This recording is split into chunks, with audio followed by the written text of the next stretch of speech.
I'm your host, sabrinasalvati.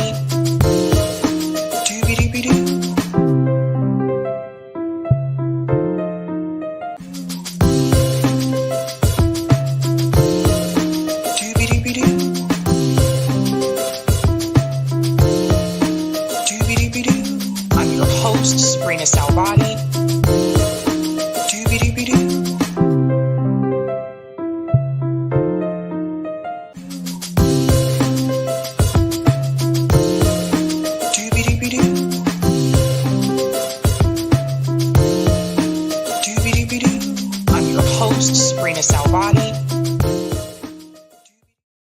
All right. Happy Tuesday, guys. Welcome back to Sabby's podcast. I'm your host, Sabrina Salvati. If you're new, I want to let you know that Sabby's podcast is a part of Revolutionary Blackout Network. You can catch me there on Thursdays for the Sabby and JB show, and you can catch me here on Tuesday, Thursday, Friday, and every other Sunday. Welcome back, fam, and a big shout out to everyone watching on YouTube, Rockfin, and Rumble. That's right. And Rumble. Welcome back, guys. We have so much to discuss tonight. I want to go ahead and start out by giving shout outs to people in the chat. What's up, fam? My hair is doing some things. Sorry. Shout out to CBC Voter says, happy Tuesday, Sabby Sabs. What's up? Greetings, Adonia says, okay, thumbnail. I see Boulay Martin on here. I used to think he was really for the people in 2020. I quickly found out he is in the class with Al Sharpton, Hakeem Jeffries, Warnock, and them. Shame. Yes, he is. You're correct about that one. Shout out to Lawrence says, Shaka when the walls fell. Greetings, Tyrone says, hell no. I'm assuming that's in reference to that poll. If you haven't had a chance to do so, go ahead and take that poll there. We'll reveal the responses to that at the end of the show. Shout out to Trauma Queen. Sabby has upgraded her graphics and I am here for it. Thank you, Trauma Queen. Yes. Doing a whole redo over here. Doing a whole redo. Yeah. Trying to make my graphics a little bit more professional. I'm trying. I'm not strong in the thumbnail game, but I am learning. Shout out to Mark Pugsley says, Sabby. Greetings, Hannah says, no to the poll. Shout out to Lorez says, sup, Sabrina, Eric, Corey, and Sabby fam. Voted no, of course. It's amazing how fast they can work in a bipartisan way when it is about profits for the MIC. Did you see Tucker and Rogan? Scary. Hit the like, y'all. Yes, I did. I can't really show that. I don't know if I told you guys this, but I found out recently that apparently Joe Rogan has made it so that there is his content on YouTube does have copyright now. So if you play a Joe Rogan clip on your show, you will get a copyright claim. it demonetizes your entire stream. So that means that Joe Rogan will basically receive the monetization that this stream would receive. I don't know if I explained that to you guys, but it didn't used to be that way. I used to be able to play Joe Rogan clips on here, but now Joe is out for the money. Shout out to Sebastian says, hey, y'all. Greetings, P. Smith says, happy Tuesday. Shout out to Chelsea says, Sabby, you are truly a national treasure. Thank you so much. That is very sweet. Shout out to Mastermind. Joe Biden is so old that when his grandparents immigrated to America, they did it by walking across the Bering Land Bridge. That's brutal, Mastermind. That one's rough. Shout out to Randy says, hello, Sabby family, and feeling really disabled this evening. I hope you feel better, Randy. Shout out to Jacqueline says, hi, everyone. Not taking part in the poll, but I did live in the U.S. If I did live in the U.S., I would definitely be voting no. Shout out to Casey sends solidarity and fire. Greetings, Famo says, okay, let's go. Shout out to Ali says, doobie doobie doo. Greetings, VH Sandwich. That's an interesting name. Hell yeah. I'd never seen a commercial on Rumble with the big show before. Yeah, I don't think Rumble plays ads. Correct me if I'm wrong. Shout out to Raul says, hey guys. Greetings, Roger Meadows says, yo, Sab, drop that Andre Young beat on him. I love that beat. I love it. Shout out to Jamie says, doobie doobie doo. What's going on? Wellesley says, good evening from Atlanta, Georgia. ATL is in the house. I like the way you move. Da, da, da. I like the way you move. Sorry. I see ATL and I get Outcast songs in my head. Shout out to Famo. Whoopsie. Famo says doobie doo is dope. Shout out to Africa is King. Same people have been telling Black people there is no reparations money and reparations will collapse the economy. SMH, reparations are owed. Shout out to Hadia says, love the intro. Thank you so much and welcome. Greetings, Gus says, hello, Sabby and everyone watching. Hello to you, Gus. Shout out to JLJ says, happy Tuesday. Greetings. Ellen says, are you not going on Twitter anymore? So here and there. Sometimes I'll do a stream on Twitter, sometimes not. There's a reason for that. I'll explain that. When we do call in. I'm not doing call in tonight, I don't believe, but I'll explain to you what's been happening with Twitter. We'll get into that another time. Shout out to Kill Your E. Gorger says, doobie doobie doo, comrades. Greeting Maria says, what's up? Shout out to Raul says, what do y'all think about that Bernie Sanders news? What Bernie Sanders news? You will have to let me know, Raul. I am not familiar. I mean, there's always different news with Bernie, but you'll have to let me know which one, what you're referring to there. All right. And we will go ahead and, shout out to Turtle Island says, hello, everyone from Kentucky. Give me some of that Kentucky bourbon. Just kidding. I actually am not a fan of bourbon. I've tried it. Not really my thing. I'm really not really a fan of hard liquor, period. Like, to be honest with you, I tend to go for like craft beer. I had like the, that phase for me was when I was like an undergrad where I would try like all the, like the rum and Coke or like, Screwdriver. Now I don't like orange juice and I don't drink soda. So I just don't really care for the taste of, hard liquor, to be honest with you. So sorry, but maybe you can give me some of that Kentucky barbecue. Can we do some of the barbecue? Let's go. All right, guys, let's go ahead and dive into it. Let's go ahead and give a shout out to everyone who is a Sabby patron. Thank you guys so much for your support. Really appreciate you holding down the fort. If you're interested in being a Sabby patron, I have 5 categories: Ultimate, Sabinators. There's also Sabsters in the house. Don't forget about those Sabbies. They're a meaty bunch here, I like to say. A meaty bunch. And of course, members. All of their names are listed here. Thank you guys so much for your support. Really do appreciate it. And you can also see their names scrolling across the bottom of the screen there on the ticker. Tickety tock. All right, guys. So what are we discussing tonight? Let's go ahead and share that beautiful thumbnail. And I thank you guys for letting me know my graphics look better now.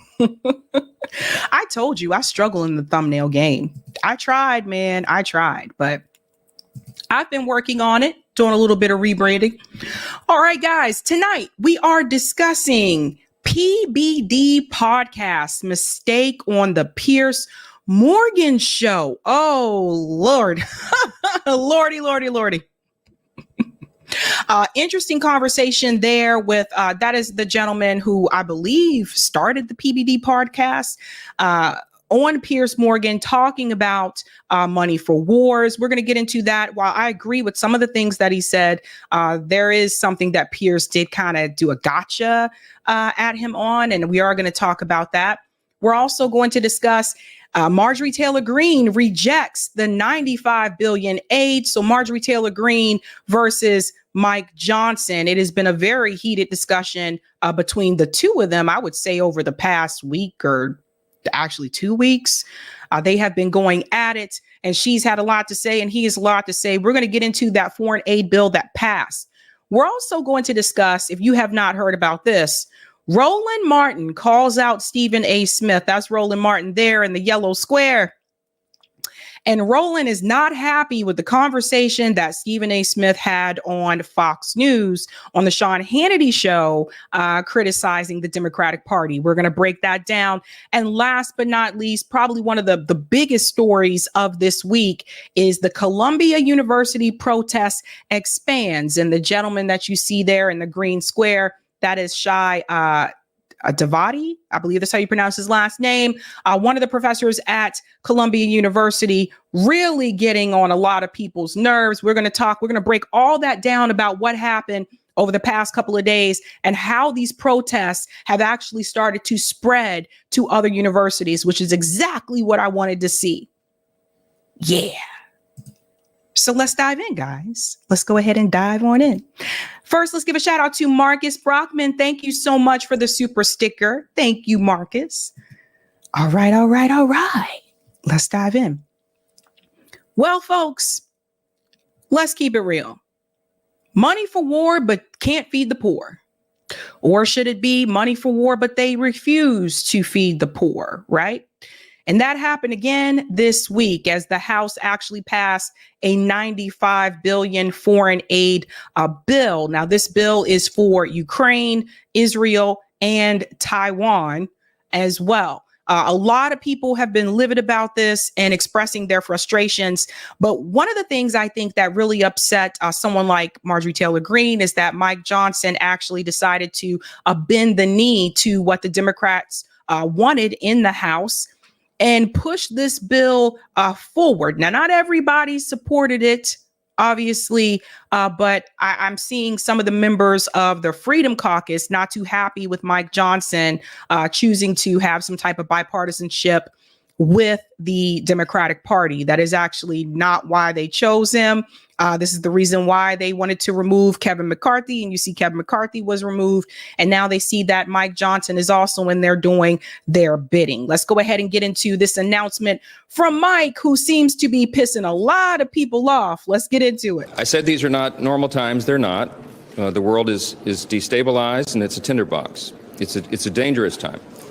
Three of our primary adversaries, Russia and Iran and China, are working together, and they're being aggressors around the globe. And they're a global threat to our prosperity and our security.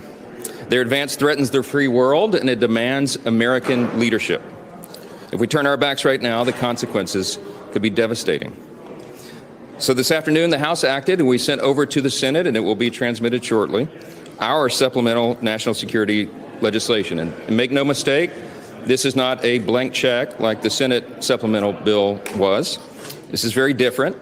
Instead of taking the path of least resistance and bringing up the Senate supplemental on the House floor, or just allowing a discharge petition to pursue, which come forward, which would have had the same outcome, we gave our members a voice. We gave them a chance. We gave them a better process and ultimately a much better policy.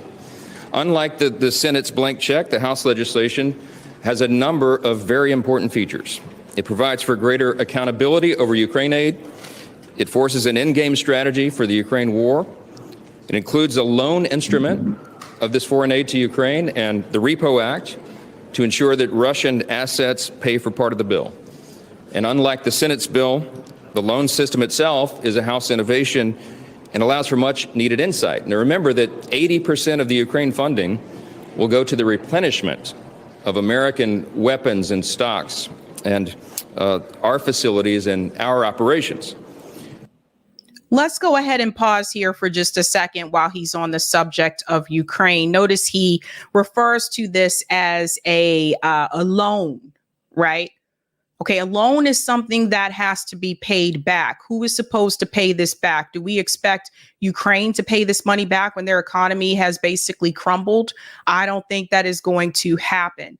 What people have to understand is that this bill is basically a win for weapon contractors.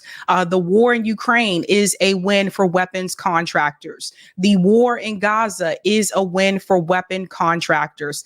And this possible conflict between China and Taiwan, if something were to pop off, would be a win for weapon contractors. And sometimes what you will see happen is that NATO will actually instigate the conflict, such is the case with Russia and Ukraine. NATO pushed this. They instigated this conflict. Again, a win for weapon contractors, not for the Ukrainian people, not for the Russian people. At the end of the day, it's not about the people. It's about these industries. It also includes tough measures and sanctions on Iran and Russia and China, which most of the American people understand is a necessity and a very important thing. Our process in the end ensured that each member was able to consider the individual supplemental elements on their own merits, which is exactly how the House is supposed to work. I know there are critics of the legislation. I understand that. It is not a perfect piece of legislation. We're not ensured that in a time of divided government and in a time where there are lots of different opinions. But there's no question whatsoever that the House has made many strong improvements to the Senate bill, and the product that we've sent over there is much better. This package, I will note, because it's very important, also includes national security priorities, and many of them, but it is the only way that we could have gotten Democrats to support aid to Israel, and that's a fact. There is a lot of misinformation out there about the bill, and I just want to make one point about one issue that has been drawn a lot of attention, and that is, could any of this funding go to Hamas or to terrorist organizations or what have you? And we put safeguards in the legislation to ensure that UNRWA is not funded, the UN agency that included terrorists who participated in the October 7th attack on Israel.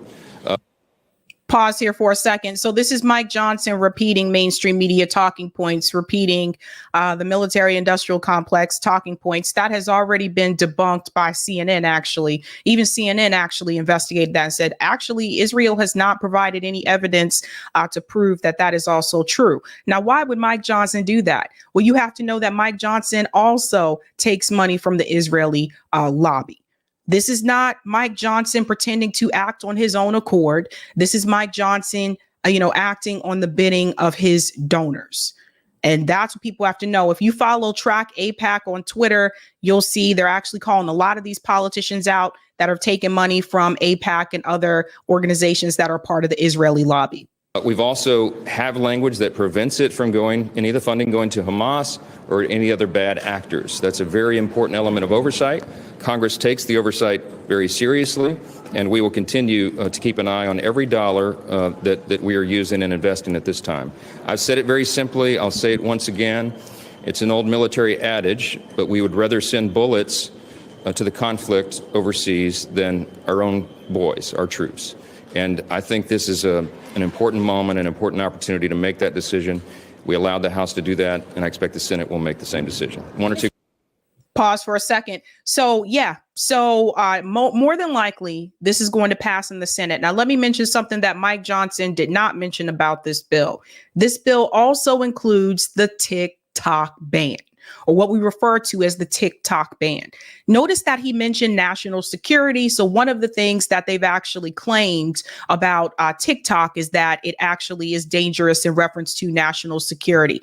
I actually explained on this show before that it was actually the ADL, the Anti-Defamation League, that was behind the TikTok ban from the get-go. And that was due to leaked audio that we played on this show. So again, you have to know who these politicians are in bed with. Mike Johnson is in bed with the Israeli lobby. He is in bed with the military industrial complex. And that is why he is pushing these things through. That's why he was willing to go along with the Democratic Party to get this legislation through. What is your message to those? You're being asked to resign. Will you? Mr. Jeffries about that, and do you plan to if it's brought?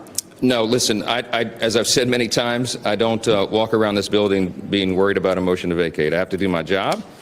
We did. I've done here what I believe to be the right thing, and that is to allow the House to work its will.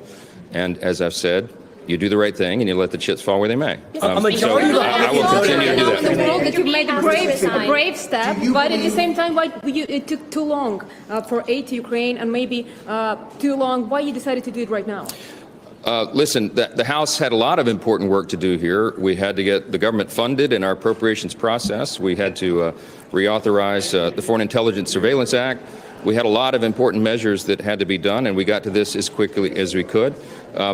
This is an important matter. I think it's timely. I think you've heard from leaders around the world, including in Ukraine, that this is being done on a timely basis, and the House had to have the time to deliberate and do this in the right manner. I think we did our work here, and I think history will judge it well. Mr. Speaker, you're being asked to resign. You're being asked to resign. Will you? Hey, everyone. All right. So he walked away.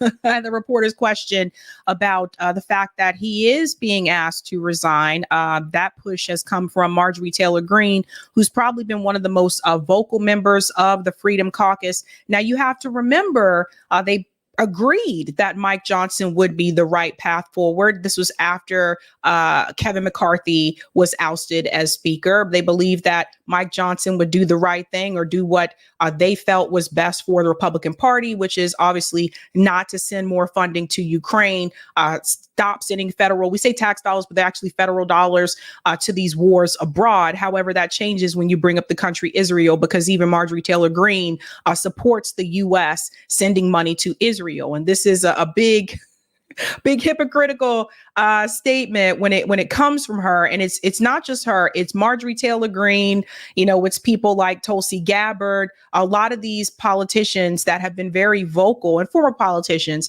very vocal about don't send the money to Ukraine. Don't send tax dollars abroad to Ukraine. Again, I would say federal dollars. But at the same time, when you change the country to Israel, they will tell you we need to give Israel everything that it needs. And that's because a lot of those politicians are in bed with the Israeli lobby, not the Ukraine lobby, right? So they could be a little bit more vocal against that. So Marjorie Taylor Greene was not happy that this bill passed. And then also another thing that she has been pushing for is for Mike Johnson to also vacate the speakership. She wants Mike Johnson to step down and to push forth someone else. I don't know if that's going to work out this time around because we did see that she did not bring that motion forward. And that's probably because she didn't have enough allies to back her on that decision this time around. But that doesn't mean it isn't going to happen later on. Let's check out what she had to say about this. We saw what happened with this vote. We saw your amendment go down. We saw all your frustration with Mike Johnson. So is today the day you're going to call for the vote seeking his ouster? I'm actually going to let my colleagues go home and hear from their constituents, because I think people have been too obsessed with voting for foreign wars and the murder industry here in America to actually understand how angry Americans are. When you have the strongest, loudest voices in the Republican movement and grassroots, furious, calling for Mike Johnson to be vacated. The people here, my colleagues, have not heard the message. So I'm looking forward for them to go home and hearing from the folks back at home. But this is the sellout of America today. We had members of Congress in there waving the Ukrainian flag on the United States House of Representatives floor. Let's chime in here for a second. Now, that is a problem, right? That you had representatives there waving the Ukrainian flag. You were supposed to be America first, or you're supposed to look out for the people in this country first. However, that being said, when you had politicians have a Palestinian flag outside their office, that was also frowned upon by those who support the state of Israel, especially those that have dual citizenship with Israel. So we have to think about, again, the hypocrisy, right? So this is the first time I heard someone call out the fact that there were representatives waving the Ukrainian flag on the floor, because most of the criticism in reference to flags has been for those who are actually holding like a Palestinian flag, which predominantly applies to Rashida Tlaib. But at the same time, people are allowed to wave Israel flag. So Marjorie Taylor Greene, even in herself, she exposes who she is as well, because has a problem with them waving the Ukrainian flag, but she doesn't have a problem with them waving the Israeli flag. So always pay attention to that, folks. While we're doing nothing to secure our border, I think every American in this country should be furious. Who's going to vote for these people? How can you vote for these people? They don't serve our country. Republicans deserve to call a vote on a motion to vacate eventually. I don't think you were listening very well. No, you said you wait for your constituents, but will you ever call for a vote? But I mean, given what you said, do Republicans deserve to be in the majority? That's up to the people, because this is the third betrayal by Mike Johnson. He delivered a 2-part omnibus, funded the Department of Justice, 91 federal indictments against President Trump, funded the FBI that raided Mar-a-Lago, gave him a brand new FBI building, funded Joe Biden's open border policies that are killing Americans every single day. Then he reauthorized FISA that spied on American citizens, spied on President Trump's campaign, and he voted against the warrant requirement, the same warrant requirement that he was for 6 months ago. And then he did this bullshit in here on the House floor, foreign war package that does nothing for America. So it is very obvious to me that MTG has been keeping receipts on Mike Johnson. She listed off about like 5 or 6 things that he's done legislatively. So she's been keeping tabs on him. She's letting Mike Johnson know, I've been taking notes about you. And, this is the same thing that actually members of the squad should have been doing in reference to Joe Biden, in reference to Nancy Pelosi, in reference to Hakeem Jeffries right now. This is the same thing that they should be doing. However, you notice when they are interviewed, they are supporting Hakeem Jeffries. They're supporting Joe Biden.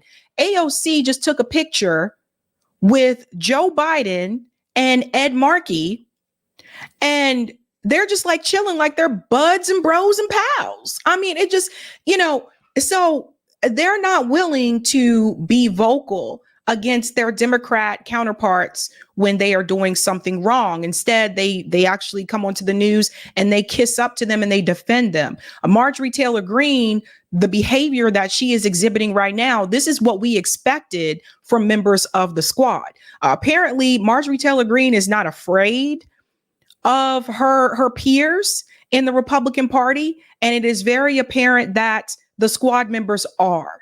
Right? She's not afraid of Republican Party leadership. AOC and the rest of the squad are afraid of Democrat leadership. So Marjorie Taylor Greene, to me, it seems like she doesn't really care if she continues to have a political career or not. Am I mistaken? AOC was the one that said she doesn't mind if she's a one-term congressperson, but it seems like Marjorie Taylor Greene is the person who really doesn't mind if she's a one-term congressperson. And I'm pretty sure the people in Marjorie Taylor Greene's district are actually happy with what she is saying and happy with what she is doing. So she's actually listening to her constituents, whereas members of the squad are not so much. It's unbelievable. I'm thankful that America gets to see who this man is. I'm thankful that America gets to see who the people that voted for this is, because this is the only way it's going to change. People have to see the truth. Why is this fight against Russia not worth it? Based on what you just said, are you waiting to see if there will be more support in your conference before calling a motion to vacate? There is more support. It's growing. I've said from the beginning, I'm going to be responsible with this. I support my majority. I support the majority next time. I do not support Mike Johnson. He's already a lame duck. If we had the vote today in our conference, he would not be speaker today. He's already a lame duck. He can't raise money. Everyone knows it. We know we can't win the majority next year without raising money. He can't be speaker. He doesn't have the vote. This is the process that just has to Are you going to talk to I thought it was pretty funny that she called out the fact that he can't raise money. Oh, no. Are you going to raise this with Donald Trump? What are you waiting for to drop this motion? This was the last big legislative push before September, something that you have been against for months now. What are you waiting for on triggering this motion? You know, there's some people that are rash and irresponsible and do things like what happened last time. I'm not that person. I didn't come here to Congress to actually hurt our institution, hurt our majority. I'm handling this the right way, and so I'm allowing the process to happen. The American people are going to have their way. Our voters are going to make their voices heard to my colleagues in the party. And like I said, the vote was held today. Mike Johnson is a lame duck. He's done. He's done. Are you going to talk to Trump about this? Are you going to bring this to Trump? Are you going to bring it up to Trump? President Trump watches the news. I'm sure he knows what's going on. He says the policy of Ukraine aid, Congresswoman. Do you think President Trump could have been clear? He was not very clear about this bill regarding Ukraine aid. Please stop. Please stop. Like, could you Chill out. why this fight against Do you think President Trump could have been clear, Congresswoman, about Ukraine aid? Okay, I'm sure you're still with me, Fred. So because of the statements that MTG has been making, guess what, guys? The same way a lot of us were called Putin puppets and we were called like Russian, like propagandists, they are now calling, the press is now calling MTG the same thing. And I'm talking about even the conservative press. They're calling her a Putin puppet, Moscow, Marjorie. Like, it's wild, man. It's wild and crazy. We'll finish up a little bit more here. So that was, yeah. So look, I mean, there are a couple of takeaways from this. And Eddie, if we want to move over this way a little bit so we can reposition ourselves, get out of the melee. This was one thing we just learned. She's not moving forward with the motion to vacate today. That was important. That means that Mike Johnson's job, which we've been reporting, has been on the line because she has been leading the charge to try to oust him. She's not going to go ahead with this today. They're going back home for a week-long recess. She believes that Republican voters will come out. I'm going to interrupt you because now let's listen to House Speaker Johnson. The world, as we all know, and we saw. So we already heard that part there. So guess who is really happy about this? Obvious, BB is happy about this. Taiwan is happy about this, although we don't hear as much from them in more present days. But of course, Mr. Give me some more money. Zelensky himself is very happy about this. He actually issued a response after the bill passed in the House. Here he is thanking you for all the money. Now, this is a part of Meet the Press on Sunday. The United States will stay with Ukraine, will protect the Ukrainians, and they will they'll protect democracy in the world. This is the show of leadership and strength of the United States. And I think, indeed, now we've reached this important moment. For half a year we've been waiting, and I would like to say thanks to all the team on my side and on the US side, the team who did everything so that we would get this positive vote. And today we definitely need this aid. And Kristen, you know, we really need to get this to the final point. We need to get it approved by the Senate, and then we want to, well, get things as fast as possible so that we get some tangible assistance for the soldiers on the front line as soon as possible, not in another 6 months, so that they would be able to move ahead. Let me pause here for just a second and let me just chime in. So more billions of dollars going to Ukraine. You guys, we called this from day one that there was no way Ukraine would be able to beat Russia. I don't know how much money we've given them now, but at one point, I think we exceeded 100 billion last time I had checked, but we're continuing to give them money. And my whole thing is at this point in time, somebody is going to have to like really put their foot on the ground and call this out and call it out for what it really is. And I mean, it's going to have to be more politicians in the House calling this out besides Marjorie Taylor Greene, besides certain members of the squad. More people have to be more vocal, because the thing is this. All that money that we gave Ukraine, we could have used that money and that aid to actually fix problems here for Americans in this country. We have increase in homelessness in this country. We have a healthcare crisis in this country, right? We have a sickness crisis in this country. We have educational issues in this country. We have infrastructure problems in this country. And that money should have been invested in America, That money should have been invested for us, not for a country that is losing this war, will continue to lose this war, and then going forward is going to have an economy that is going to collapse. Are we supposed to help them with that too? And why is all the money and resources coming from the United States? Why aren't any of these other countries helping out Ukraine? Oh, that's right. Some of them decided to stop doing that because they realized they had to take care of their people first. Everybody comes to, we are not a bank. This country is not a piggy bank that you can just dip your hand into as much as you need it. And that is exactly what Zelensky has been doing. Do you know there have been reports made that some of the money and aid that has gone to Ukraine has not even been used towards the war? There are people in Ukraine out there buying yachts. Where's this money going? And the Pentagon, they couldn't even pass a freaking audit to show us where this money has been going.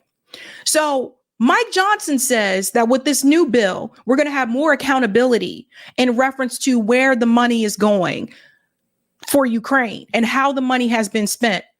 Problem that I have is we didn't have this all along, or do we have it all along and they've been hiding things? What a mess, man. You said this week, President Zelensky, that Ukraine would have no chance of winning without more U.S. support. And I guess the question is, can Ukraine now win this war, or is the United States merely giving you enough aid to prolong this war? Thank you.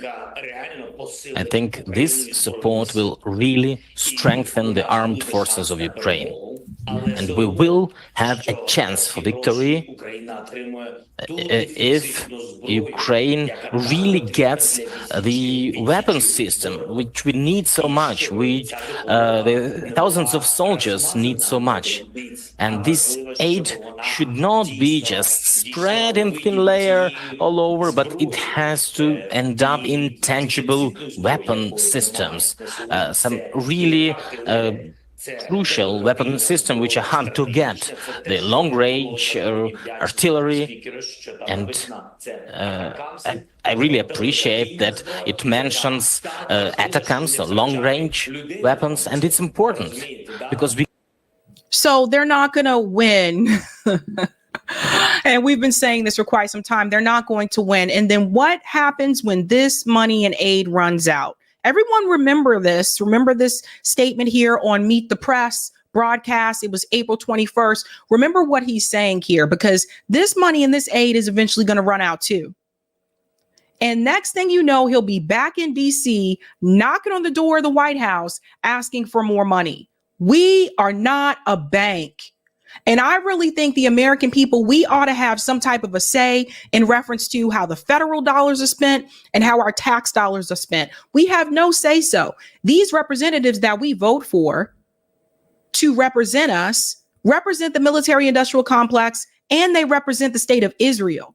They're doing more for Ukraine than they're doing for us. And people have to see this for what this is.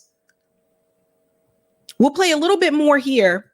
We need long-range weapons to not lose people on the front line, because we have casualties, because we cannot reach that far. Our weapons are not that long range, so we need it, and air defense.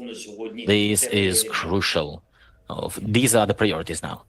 President Zelensky, as you know, this aid was held up for half a year because there is fierce opposition to sending more aid to Ukraine, particularly amongst some Republicans. How long should Americans be expected to fund the war in Ukraine?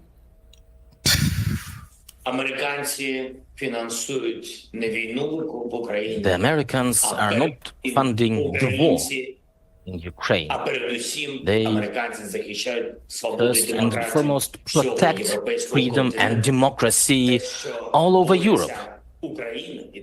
And Ukraine is fighting, and Ukraine is sending its best sons and daughters to the front line, and it reduces the price for all Europe, for all NATO. It reduces the price for everyone, including the US as the leaders in the NATO.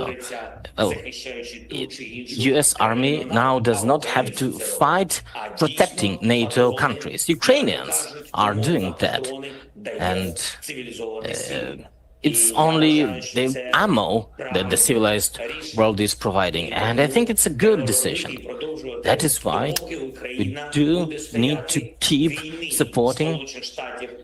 While Ukraine stands, there's no direct war between US or NATO and Russian aggression. So Ukraine is still fighting and Ukraine is protecting all. The gaslighting, the amount of gaslighting that is coming from Zelensky is quite appalling. Also, all of a sudden, he doesn't speak English. I've had enough with it. I really have.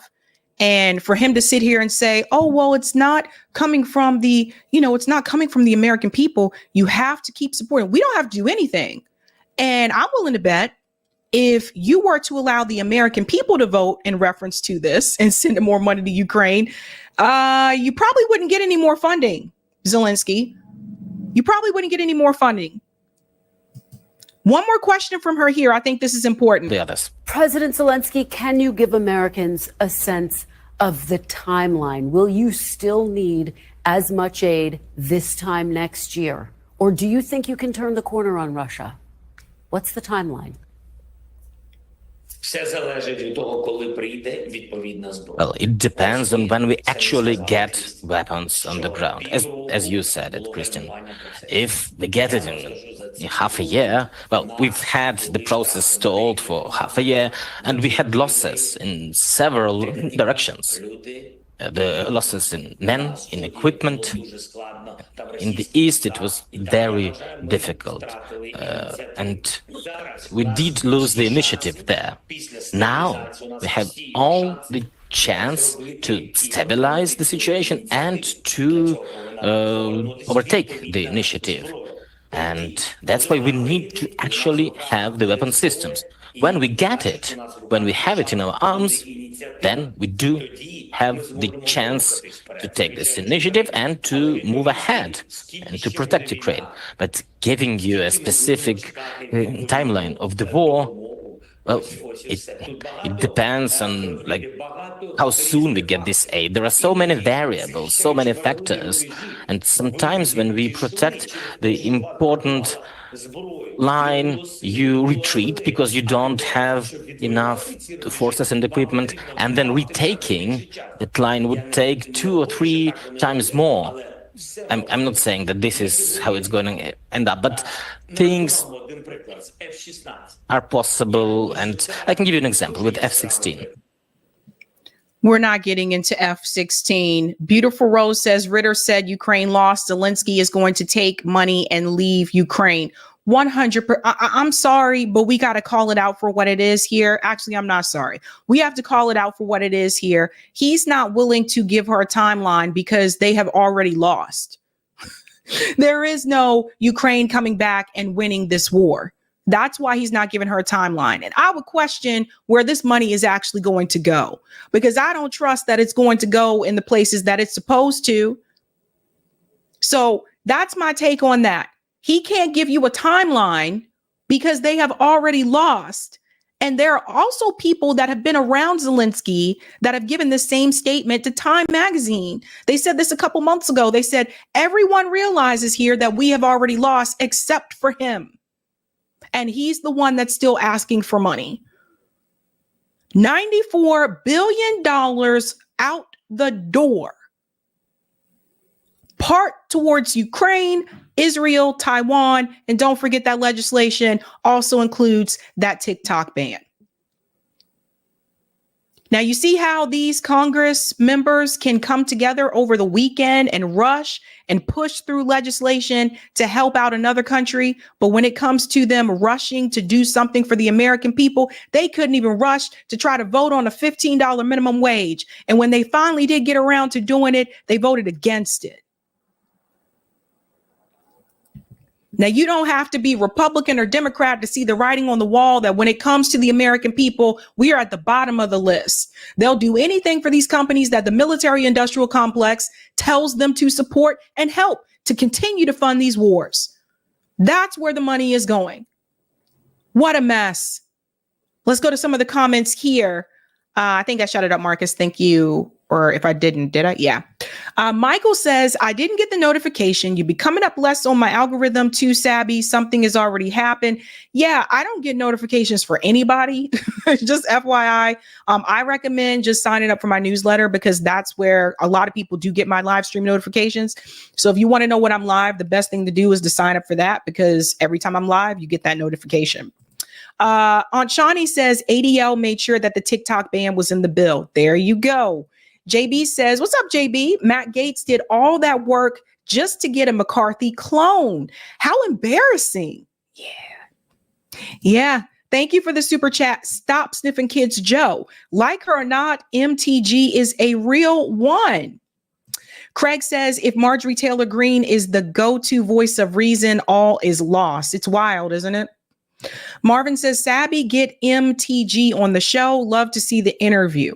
I don't know if she would come on here because I would definitely grill her about Israel. You know, you say you stop sending all this money abroad for these foreign wars, but when it comes to Israel, you're okay with it. She all over the place.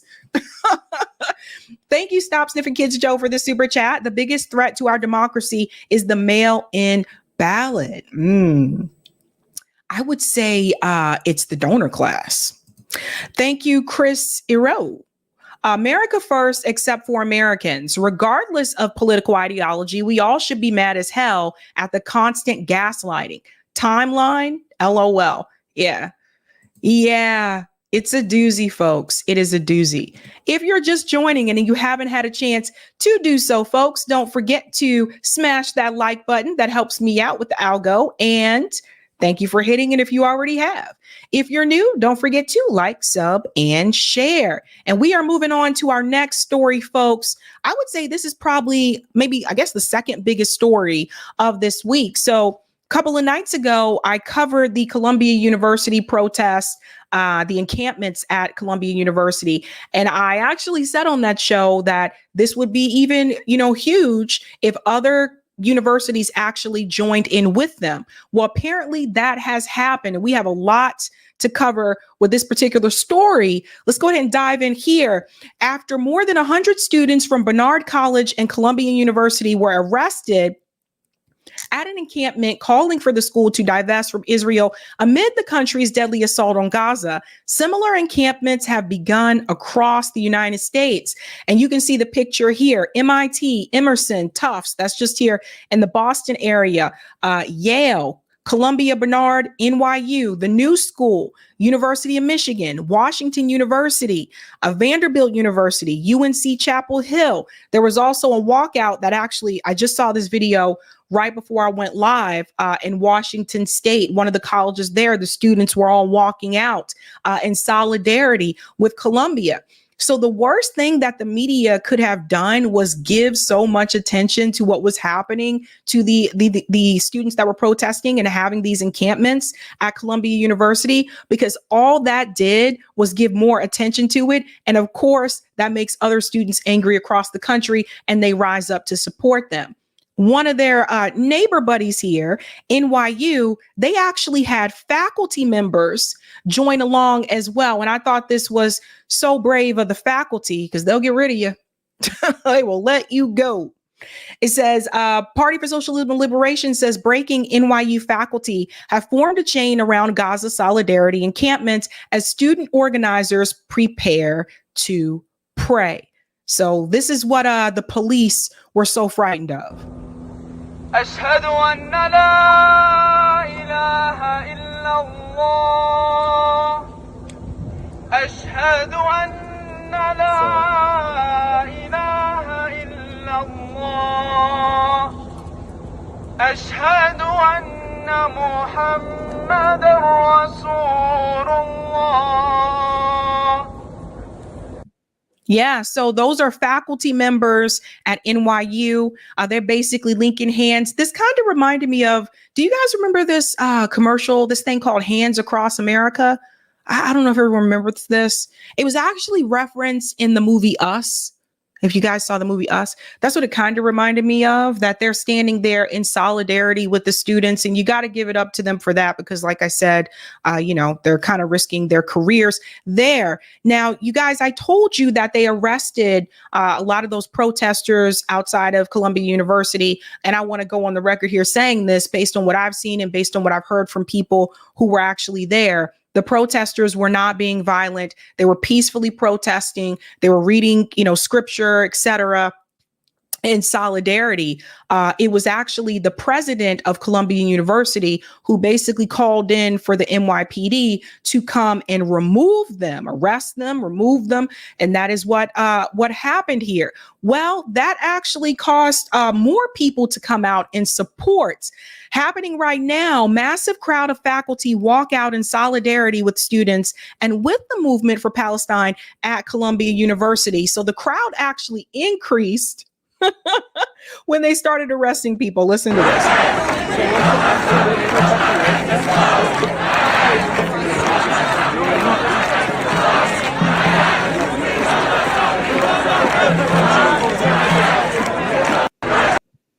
Yeah.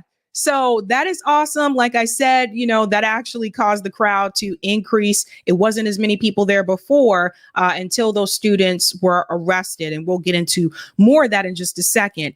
There has been one professor, his name is Shai Davidai, who has been on a tirade, not just in reference to these protests, but the protests that are happening all across the world in general, those who are protesting in support of Gaza. This guy is crazy. Now, he actually called the protesters terrorists.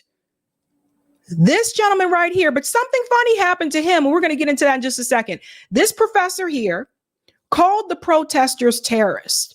He's also a Zionist. This is how far they go to lie. This is an important topic. This is not just about Columbia.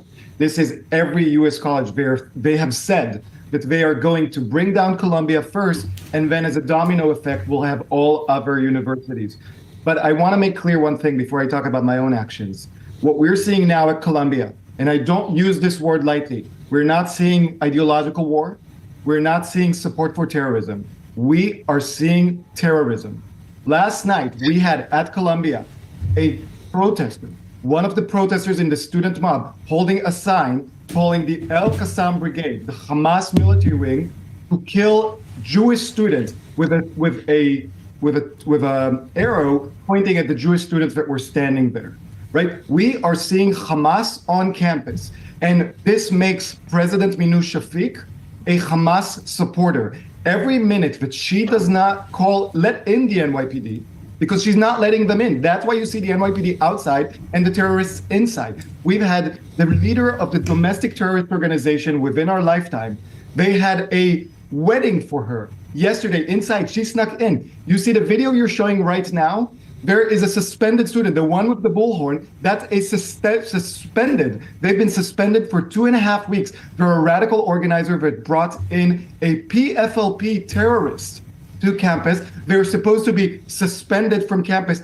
President Minu Shafiq supports Hamas. President Minu Shafiq supports Islamic Jihad, because every minute that she doesn't let the NYPD clear out these terrorists from campus, she's a terrorist supporter. And I stand by my word. So he decided to stand by that word. So it's really interesting. They have gone from calling these protesters anti-Semitic to calling them actual terrorists, right? But all in along, the people who are actually committing the terror is the state of Israel. They're the ones that are killing all these children. They're the ones that have killed over 30,000 people in Gaza. They're the ones that are telling our politicians how to, what legislation that needs to pass and how they should vote in certain ways. This is why the Israeli lobby is incredibly powerful right now.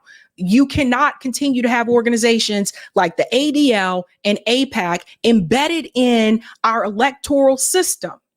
And they have been embedded in there for quite some time. But, Shai got a rude awakening Shai got a rude awakening because after he made that statement, he found out that all of a sudden his ID card had restricted access. Say what? Thank you, Dr. Anastasia. Jewish Israeli professor has an absolute meltdown as he tries to go into Columbia University, but his card has been deactivated. Get out of here. Media in, is the university keeping the media out? This is the COO of the university. Are we not letting the media in? What? Can you back up, please? My card has been deactivated? Why? Can you back up, please? Wait. Everybody, my card has been deactivated. This is Cass Holloway, the COO. This is Gerald Lewis. They were in the meeting where I asked them if Hamas is a terror organization, and they couldn't say that it is a terrorist organization. Why? I'm a professor. Why can't I? Shai, No, speak out loud so the media Shai, can hear. we are willing to take you to the math lawn. No, I am a professor here. Wait, everybody quiet. I am a professor here. I have every right to be everywhere on campus. You cannot let people that support Hamas on campus and me, a professor, not go on campus. Let me in now. Let us in. No. Oh, the victim mentality that he has, huh? You see what I mean? Remember what I told you before? Look at his face. He looks crazy. Look what I told you before. You are not allowed to criticize the state of Israel. If you do, you are called anti-Semitic. Now they're taking it a step further and called them actual terrorists. And he feels like he cannot be held accountable. And this goes back to what you see happening in Israel today. For the longest time, Israel has not been held accountable in reference to what they've done to the Palestinian people. And our politicians know what's happening to those people. They've known for a long time. Barack Obama knew. He even made a statement about it back when he was president. They've all been aware, but they are all in bed, most of them in bed with the Israeli lobby. And that is why they will not hold Israel accountable. So he's being held accountable. So he's not happy. No.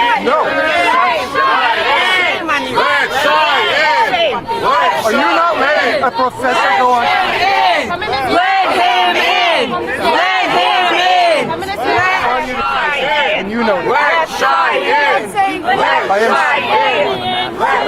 No, you're gonna let me. No, you're gonna let me everywhere. You're gonna let me in any public space on campus, and you know this. If you are not allowed there, then you say that you're not allowed there. I am allowed there.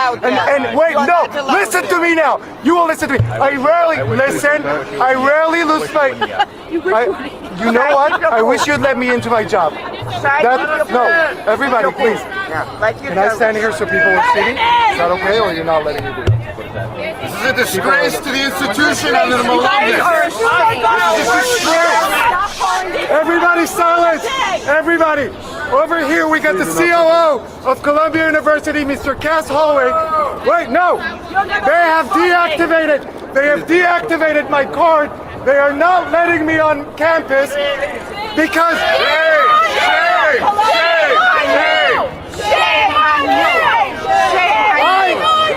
I have not just a civil right as a Jewish person to be on campus. I have a right as a professor employed by the university to be on. I want you to think about what he just said. Let's go back a little bit when he tells you about his rights to be on campus. Listen to what he says. I have not just a civil right as a Jewish person to be on campus. I have a right. That right there. You see that? He said that he has a civil right as a Jewish person to be on campus. I'm going to explain to you what that means a little bit later on in reference to Columbia University, because a lot of people are aware that live in that area that Columbia is known as a Zio Institute. That is what it's known as. But do you hear this? He has the right because he is Jewish. But those students who are calmly protesting don't have the right to be there, according to him. Now, who is more unhinged at this point in time? The student sitting on the lawn or him? As a professor employed by the university to be on campus. They deactivated my card. These are 5 lawsuits happening, but we don't want to sue. We just want to be Jewish in public. Let us in. How can you do that? How can you do this? I am a professor at the university. All right, they're denying you entry. That's not us. Are you denying me entry? Wait. Everybody, can I get this? We can't have this blocking up here. Do the right thing and get this crowd back. Everybody, whoa, everybody, we are cooperating with the NYPD. Let's step back. If Mr. Holloway, the COO, is willing to make a comment to the media, I would love that. Everybody move back. So apparently what actually has happened is that they have restricted some of his access. So he only has access to certain parts of the campus now. But here's something else about Shai that I think is really interesting. Shout out to Counterpunch for this one. I told you everybody has a motive, right? Columbia professor Shai Davidai's family is tied to weapons manufacturing. So you see, let's go into this a little bit here. After throwing a foot-stomping tantrum earlier this evening, Shai Davidai, an untenured Columbia University business professor, was denied access to campus. We just showed you that clip there. He goes on to say, a self-proclaimed Zionist, Davidai is an Israeli American who served in the IDF, proud of it, and has continually harassed Columbia's pro-Palestine activists, labeling them as anti-Semitic, pro-Hamas terrorists. So check this out right here, because this is the interesting part. Hold on here. I just want to make sure I don't miss this part. Davidai comes from a long line of assholes. His father, Eli Davidai, is an Israeli business executive who served as general manager of ARC, which describes itself as the leading global advanced manufacturing service provider. According to ARC, Eli Davidai has been a managing director at QMI, which is Quadrant Management Inc., since 1992, where he is responsible for making investments and overseeing companies at the firm. Additionally, Mr. Davidai was elected to the company's board of directors 2018. Among other things, ARC manufactures weapon parts, including polymer magazine for NATO compatible weapons, triggers and hammers, precision guided munitions, components, and more. It goes on to say, ARC also makes parts for MCX and MPX rifles, which are used by the Israeli military. As you probably guessed by his crybaby antics, Shai's parents are disgustingly rich. Eli and his wife, Zahara, sponsored the Davidai Arrhythmia Center in Tel Hashemer, Israel, where Benjamin Netanyahu was fitted for a pacemaker last year.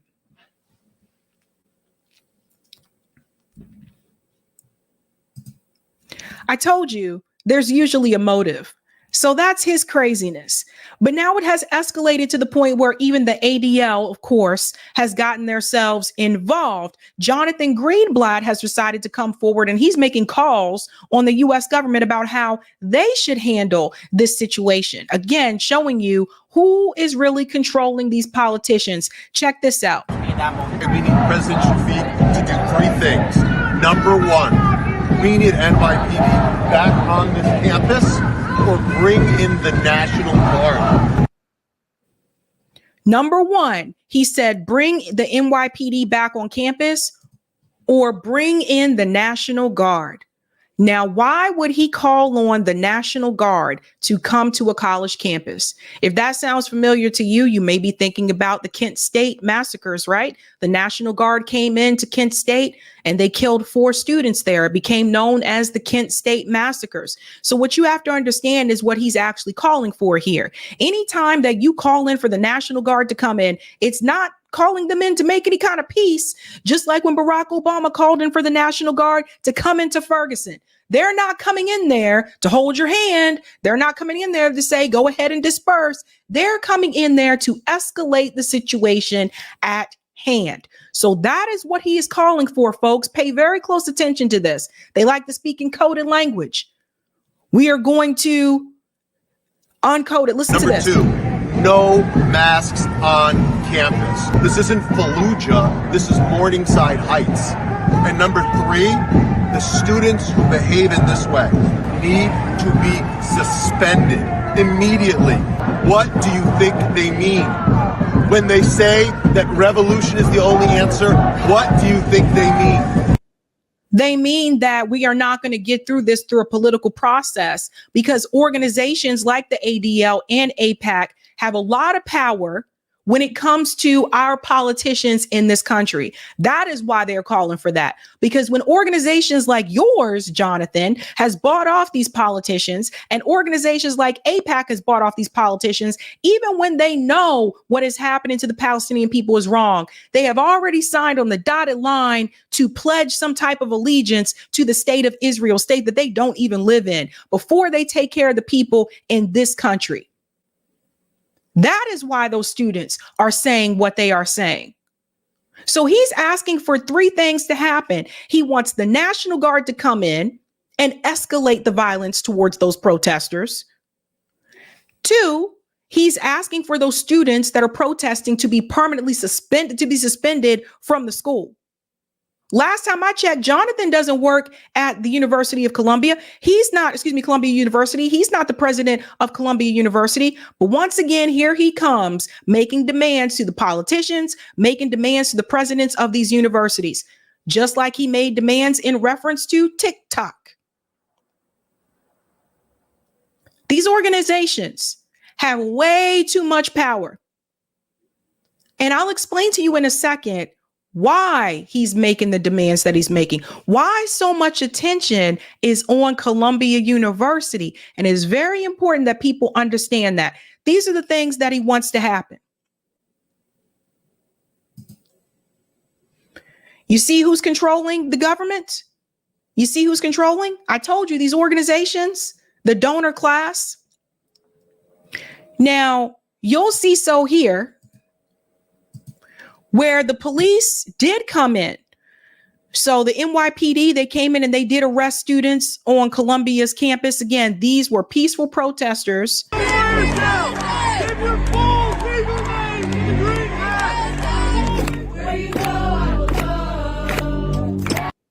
This part here, their action was inspired by the 1968 student revolt against the Vietnam War and segregation policies.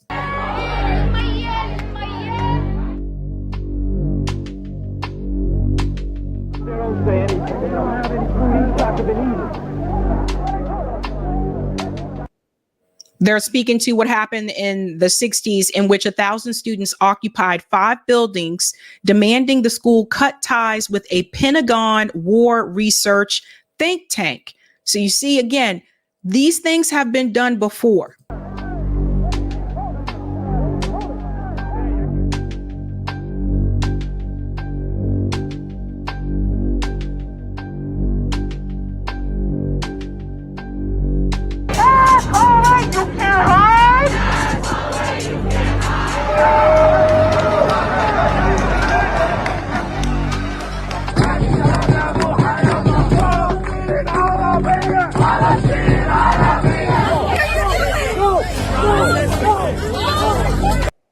So once again, you can see, we won't play the whole thing because how YouTube can be, but once again, you can see the protests were peaceful. Once the police came in, the police showed up to escalate the situation.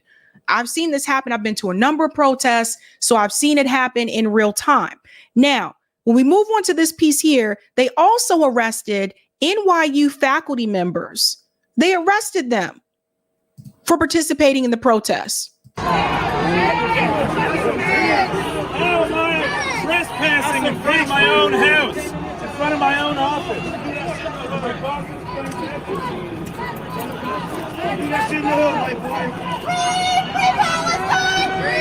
Free Palestine! Free Palestine! Now do you see why I continue to say defund the police? Because I gotta say something. These police officers are spending their time arresting peaceful protesters. Don't they have some crimes they need to go out and solve? Aren't there some missing kids they should be looking for? Shouldn't they be trying to break some of these cold cases that haven't been solved? Shouldn't they be out trying to catch these killers?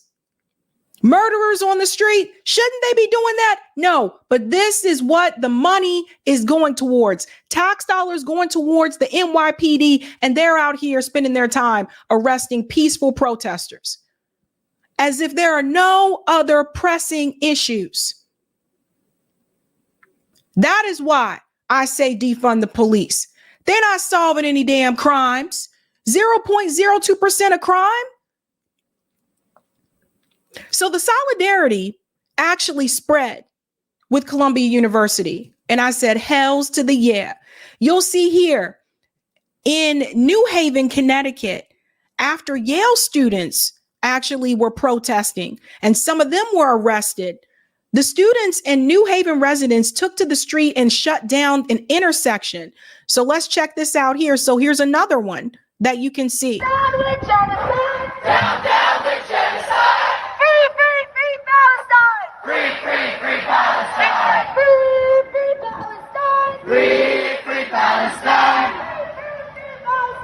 Free, free, free Palestine. Free, free Palestine. Free, free Palestine. Free, free, free Palestine. Free, free, free Palestine.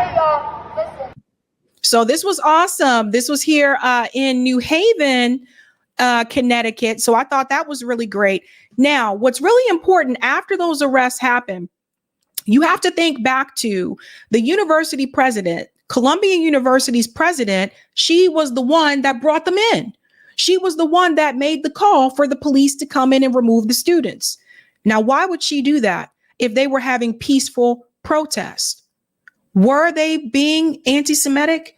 Were their protests actually threatening anyone? Well, you can see her answer that question for yourself here. Ilhan Omar is asking her that question. And we'll have to remember that Ilhan Omar's daughter was also one of the ones that were arrested. See, this is the revealing moment. I have seen, we have had pro-Israeli demonstrations on campus. No. But just not, a protest that was against Muslims. No, I have Have you not seen one against Arabs? No, I have not. Have you seen one against Palestinians? No, I have not. Have you seen one against Jewish people? Have you seen a protest saying we are against Jewish people? No, I have seen. Okay, thank you for that clarification. There has been a rise in targeting and harassment against anti-war protesters because it's been pro-war and anti-war protesters is what it seems like, correct? Correct. There has been. Okay, thank you. Now that is the president of Columbia University letting you know that the protests were not anti-Semitic. Now, what's really interesting there, I'm glad that Ilhan Omar got her to say that and ask her that question. But at the same time, President Biden said they were anti-Semitic, and he said it on Fox News. He said that they were. Joe Biden wasn't there at all. He's just repeating AIPAC talking points. And Ilhan Omar is endorsing and supporting Joe Biden. So she's still a part of the problem. This is why these things are very revealing. Now, why would she call in the police if the protests weren't violent and they weren't anti-Semitic? Because that's what she was ordered to do.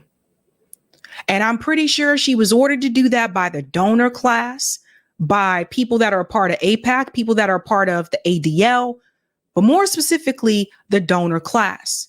It was an embarrassing moment to the point that one of the professors from Columbia actually made a statement against what happened to those students. And this is actually a professor of history at Columbia. And he calls out Columbia University's president in this speech here. Good afternoon. I'm Christopher Brown, professor in the history department. This is the first time I've ever held a microphone at a protest of any kind. I'm not sure whether that's something to take pride in or not. But I say it because this is not typical for me. I'm here because I am so concerned about what has happened at this university, with where we are now, and with where we are going.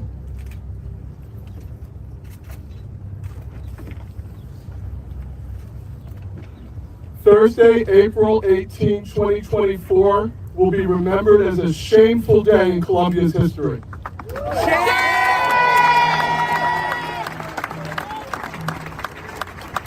The president's decision to send riot police to pick up peaceful protesters on our campus was unprecedented, unjustified, disproportionate, divisive, and dangerous.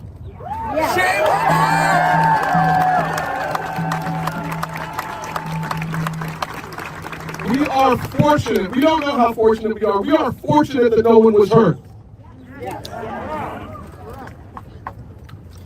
With that kind of show of force, with those all. Yeah. So that is a professor of history at Columbia University calling out Columbia University's president for her actions. Because like I said, she's the reason they were there. She made the call and she knew the students were not being violent. And like I said, I think she was pressured by the donor class to do so. And donor class, by some, I mean people like Robert Kraft, owner of the New England Patriots.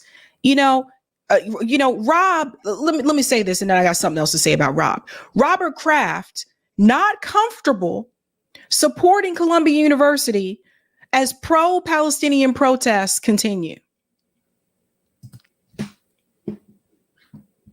So Kraft doesn't want to donate to Columbia University anymore. Okay. Bye, Robert. That's what needs to happen. Leave. No one cares. He's trying to hold these universities hostage by threatening to remove his money. This isn't the first one that he's done this to. He did the same thing to Harvard University as well. So you got rich people like Robert Kraft, Michael Bloomberg, all these elites, Bill Ackman. They donate money to these universities and they basically control these universities. It goes like this, folks. The administrators at these schools, they follow the order of the deans. The deans follow the orders of the president of the universities. And the president of the universities follows the order of the board of trustees. It all goes back to the donor class. It really has nothing to do with you at all. It has nothing to do with the students. It has nothing to do with the education. They're not schools anymore. They're businesses. This is why you don't see me in higher ed anymore. This is why I don't work in higher ed anymore, because I saw this and I saw how a lot of the decisions that they would make, even if they were a waste of money, didn't make any sense. They were doing what the chain of command wanted them to do. And it all goes back to the donor class. So my advice to Kraft is maybe you should mind your own business when it comes to higher education institutions. And how about you focus on helping the Patriots win some damn games? Can you do that, Robert? How about you focus on the Patriots? And you can take your money with you. Now, why is this important? You'll see who the university supports when you see this video from Caleb Maupin. Look at the balloons outside the university. Listen to what Caleb said here.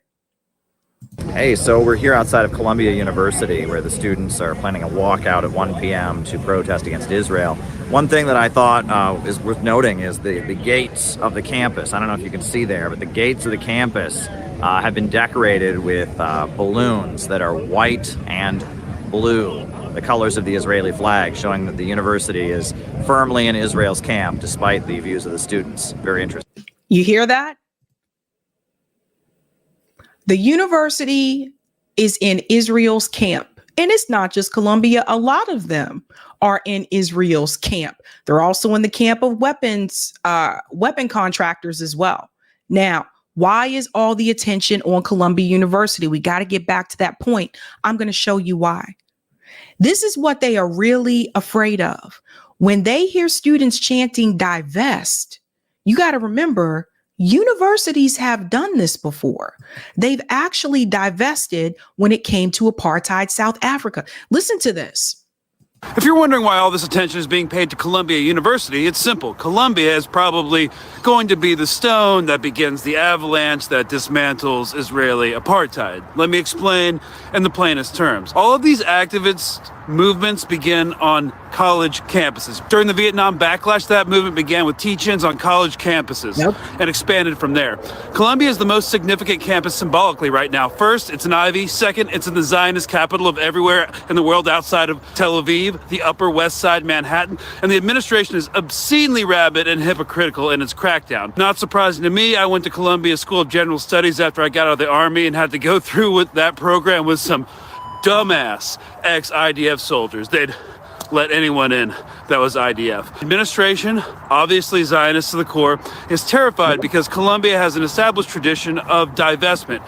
Vietnam industries, fossil fuels, South African apartheid, and entrenched divestment takes years, but it eventually happens, and it's happening rapidly at an unprecedented rate. So the administration is just reacting, not responding, calling cops on a bunch of rich kids, many of them Jewish, and arresting them for protesting in a designated area. They make a phone call to a prominent alumni at CNN and start pumping that pro-Israel rhetoric, painting these 19-year-old kids as terrorist sympathizers, calling the White House while ignoring the fact that literally every university in Gaza has been systematically destroyed. I don't want to get into Columbia's diversified investment portfolio or the fact that it owns way too much real estate in New York City. The important thing is that if Columbia University can divest and its suppressive ethno-supremacist administration can be lashed back into line, well, then it can happen to the majority of college campuses in the U.S. Then it will spread to Europe, and that's the game, because that's the future. It establishes a precedent for institutional divestment, and that's the first step in mass normalization. So these students need to be supported at all costs. Hypocrisy and oppression breed resistance, so thanks, White House, for your statement on this matter. Don't downplay the practical and symbolic significance of this movement. Here it begins. I might swing by to grab some old furniture next week. Who knows? Cheers and keep going. Obviously, I'm not really a classroom person. I don't fucks with the classroom, but if this actually works, I've got 1.5 years left on my degree. I might go back and finish it if the administration changes, because the administration is definitely not going to readmit me. There's no way. Now, of course, there's some humor in there with what he said, but I do want to show you this in reference to South Africa. I want to show you the records on this as well, because I do think it's important for you guys to see this. A lot of these movements, a lot of times they do start on college campuses. And so that is what they're really afraid of. If Columbia University has divested in apartheid South Africa, well, then they know that Columbia University, there's a possibility there could be that push for them to divest in Israel. So let's bring this forward here. Now, this was a statement to the Columbia community. Let me make this bigger because the text is very, very small. I want to make sure I bring up the right thing. Listen to this. This is the part I want everyone to see. You have to understand why this is such a big deal with Columbia. This was not, however, the first of such movements. On October 7th, 1985, under the pressure of student activists, the Board of Trustees voted to sell 41 million of its endowment investments in American companies with ties to South Africa.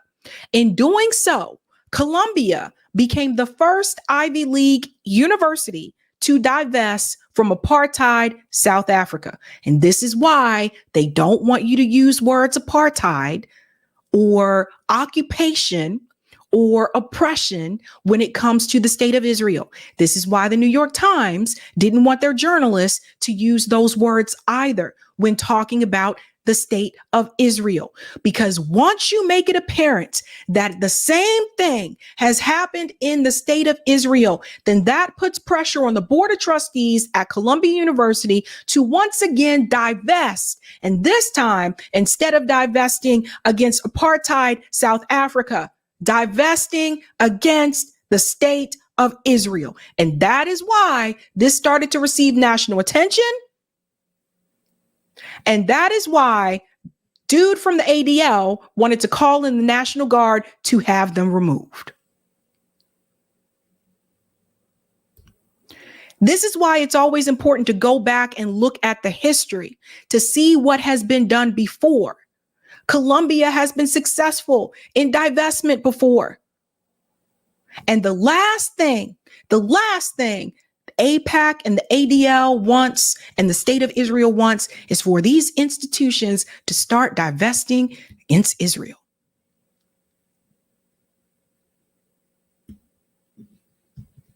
Power to the students. They're doing the damn thing. And when I say keep up the fight, they are doing it. They are doing the damn thing. I'm proud of the kids.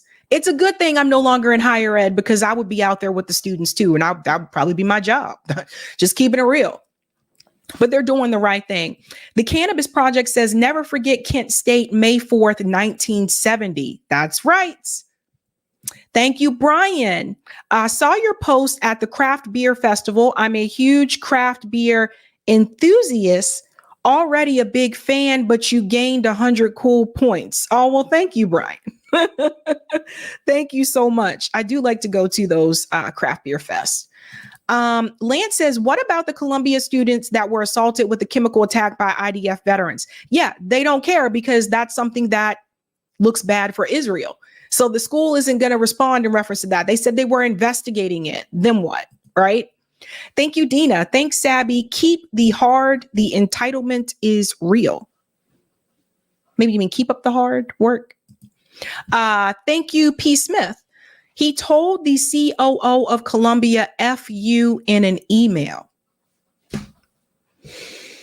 Skylar says, this woman on social media said that the kids at Columbia are the future elites and that current elite class are terrified that their kids are rejecting their own privilege for a better world. Right, because at the end of the day, if Gaza falls, we all fall. You know, these kids know what their future is not looking too bright. Economically, it's not looking too bright. And CM says Patriots only won 4 out of 13 games last season. Right?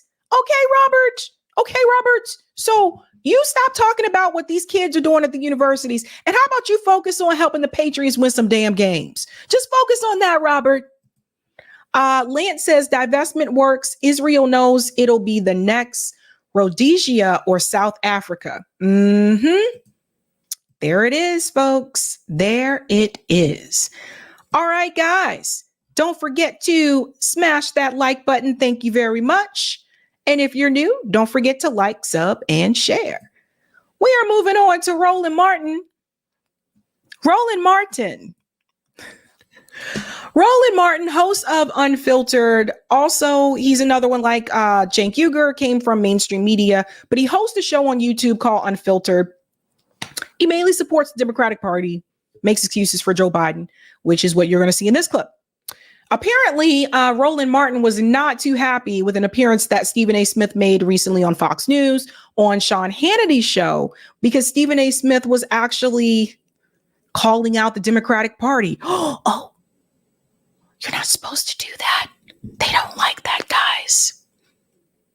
Roland wasn't happy about it. So Roland comes in to do the Democratic Party's work to clean up what Stephen A. Smith has said. Let's get into it. Now it's time to laugh, guys. We saw some serious news. We're going to laugh for a second. Walk through right now this whole segment, because even when I saw it at home, there were some problems that I had with it from a factual standpoint. So, roll it. All right. Now, last night we showed you a clip from my next guest who has a message for the Democratic Party. Here's a reminder. It's much ado about nothing. To my liberal friends out there, all you're doing is showing that you're scared you can't beat them on the issues and the merits. Here now with more. ESPN host, the one, the only, he hates to admit he's a friend of mine. You can admit it. Just say it. My friend Stephen A. Smith is here. Of course we're friends, man. Anyway, great to have you. I thought Want to pause here for people who are not aware of who Stephen A. Smith is. Stephen A. Smith, sports commentator. He was one of the co-hosts on First Take. I'm not sure if he's still in there, but when I used to watch First Take, it was him and I forget that other guy's name. Max. Oh yeah, Max Kellerman. I used to watch both of them on First Takes, but he's a sports commentator, but he also has his own podcast, and they have been inviting him on to talk about politics pretty recently. That was gutsy. I kind of like your podcast because you go off into, other topics besides the area of expertise that you're in, which is sports. You said that. First, the question I have is, what was the reaction to that? Obviously, I took a lot of heat. A lot of people didn't like the fact that I said it. They wish that I had it. And when I give a damn, I'll let you know. I don't care. I'm going to speak my mind. I'm going to speak what I believe to be true. And when I think about Donald Trump, I think about this case in New York. I mean, I'm looking at the Democrats right now. And again, primarily, I have voted Democrat throughout my life, but I'm utterly disgusted with what I'm seeing because it seems to me that they're trying to use the law in the courts. They've clearly politicized this thing with Donald Trump because they can't come up with a strategy to offset the momentum. He's clearly gained. In at least 5 polls, he's up. He's up in the polls over Biden, at least 5 polls that I counted. That's the reality of the situation. Despite the counts against them, the indictments against them, being impeached twice and all of this other stuff, he is the presumptive GOP nominee. And you don't seem to have the issues in your favor, you believe. So because of that, you're going to manipulate the system as best as you possibly can to avoid him possibly running for re-election again. That appears to be their strategy, but I'm here to tell you, it's not working. It's not. Want to pause here and say to that point that Stephen A. Smith is making, I think the thing is that, would they be pursuing these charges against Donald Trump if he was not running for re-election? Would there have been this rush to do so? And if that's the case, in reference to the business dealings, I mean, some of these are things that happened before Donald Trump was president. So why didn't they rush to go after him about the business dealings before, he was president of the United States? So I think that's the thing that Stephen A. is pointing out, is that it's obvious that they're trying to do this because they do know that he is a threat to Joe Biden. Now, in a recent national poll, it did show that Biden had pulled ahead of Donald Trump. But remember what I told you, it all comes down to those swing states. Whoever wins these swing states, that's who's going to win. And when you look at the polls in the swing states, Joe Biden is not beating Donald Trump in those swing states. So I think it's important to keep your eye on that. Working at all. And to be quite honest with you, I don't mind the fact that it's not working because I might not be a supporter of Donald Trump, but I want him to lose the right way. I want him to lose because you have better ideas and you make your case to the American people better than he does. That's why I want him to lose. I don't want him to lose the way they're trying to make him lose because I actually think that the case in New York City is pretty weak, if not flat out bogus. Have you remember John Edwards? Have you remember Gary Hart? Have you remembered some of the things that Clinton has gone through? Now we're going to talk about a hush money case that took place while he was running for election in 2016, but he was in office until 2020. And now here you are in 2024, months before another election, that he's the presumptive GOP nominee. And this is what you're trying to do. It's a disgrace. It's weak. It's pathetic. And somebody needs to say it. The Democrats need to come up with a better strategy. Woo! We all can have our opinion on something, but what we cannot have are our own facts on something. So what Stephen A. had to say in terms of by saying that this is bogus, here's the problem. What Donald Trump is on trial for is literally the exact same thing his attorney pled guilty on. Henry, go to my iPad. Let me pause here for a second. Because it was the way he said, Henry, go to my... What if I talk... You guys, what if I talked to Eric like that? And what if I said, Eric, go to my iPad? Anyway, I don't think that's what Stephen A. Smith is saying. I don't think Stephen A. Smith is denying or saying that the charges that are against Donald Trump are false.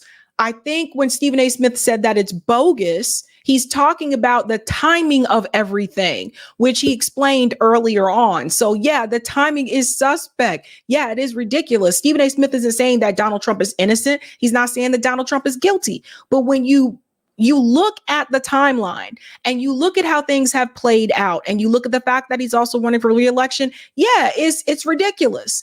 So I think Roland is ignoring that on purpose.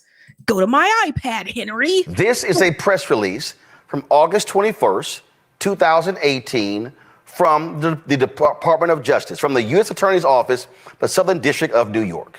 It says Michael Cohen pleads guilty in Manhattan federal court to 8 counts, including criminal tax evasion and campaign finance violations. So wait a minute. If the charges against Trump are bogus, were the charges against Michael Cohen bogus? Again, I don't think Stephen A. Smith said the charges were bogus. I think he's talking about the way the events have played out. JB said, Henry, release the hounds. Guys, I'm going to try to get through this without laughing. Seriously. Sorry. The facts are the facts. If you break the law, you break the law. Here we have the attorney for Donald Trump who pled guilty to the charges. That wasn't a Democratic setup. No Democrat made Donald Trump illegally pay off a porn star and use his attorney to hide the payoff because he did not want the voters to know about it. Roland, you know what's messed up about this is that there are so many other politicians who are corrupt, who have committed corruption, right? So, where was that same power and passion against all the other corrupt politicians? So that's the thing. It's just, again, it is the timing. It is the timing of it. So Donald Trump has not been president since 2020. So it's like, really? And just after he announces that he's running for re-election, let's hit him with this, let's hit him with that. Uppercut, jab to the left, jab to the right. It's the timing of it, son.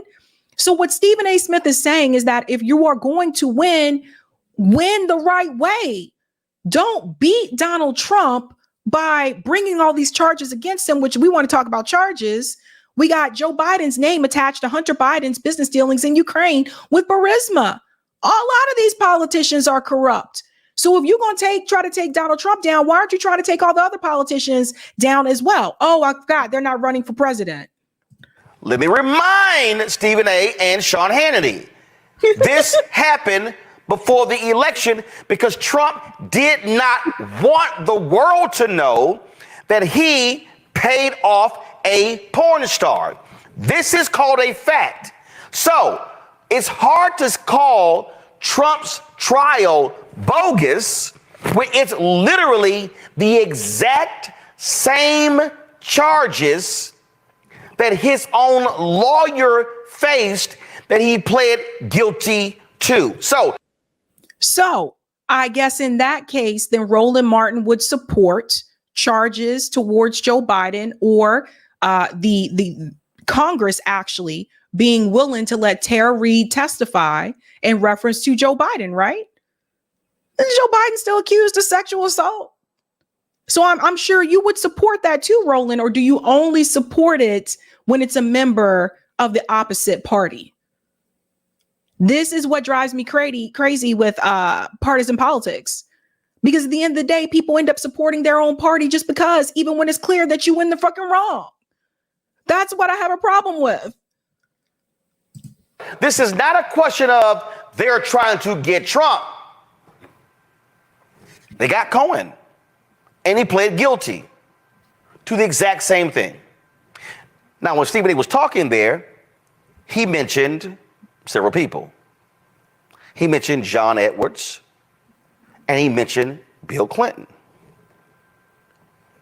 Interesting. Henry, go to my iPad. On June 3rd, 2011, this is a press release from the Department of Justice.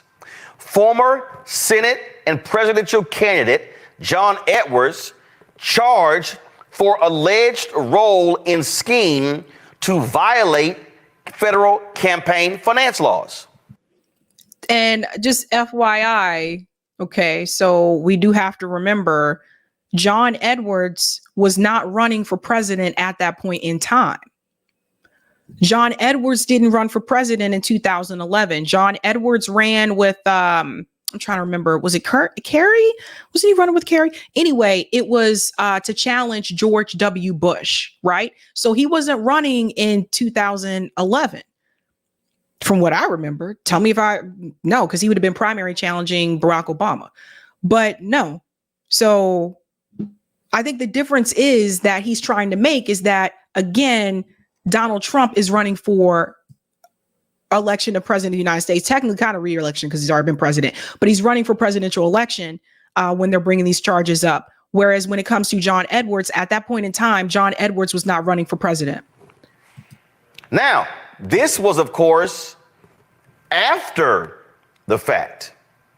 Now, remember, he was the VP nominee for John Kerry. Not in 2011, Roland. That's the difference.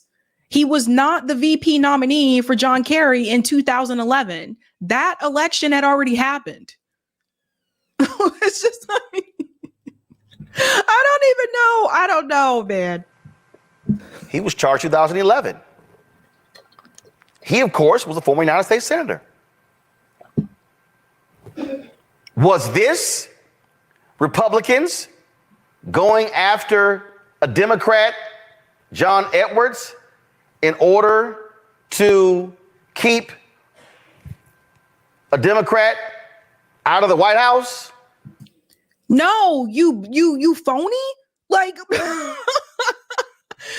because he was not running for president at that point in time. What are you talking about?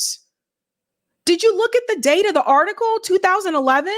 Robin says, these are the same people that defended Bill Clinton. Miss me with all the hypocrisy. There's that too. Hold up. My bad.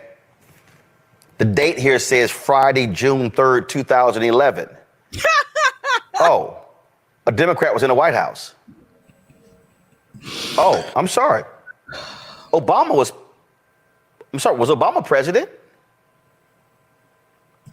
Yes, but Obama had nothing to do. You're not listening. He's not listening to what is happening. Okay. This situation that happened here with John Edwards, you have to understand he was already under scrutiny prior to that charges. John Edwards had a whole lot of shit going on. Okay. John Edwards had another woman. Let me bring this up. John Edwards had a lot going on at that point in time. John Edwards had another woman. I believe this might have been around the same time that his wife was diagnosed with breast cancer. He apparently had an illegitimate child. So John Edwards was under this radar for quite some time when all these different things were coming forward about him.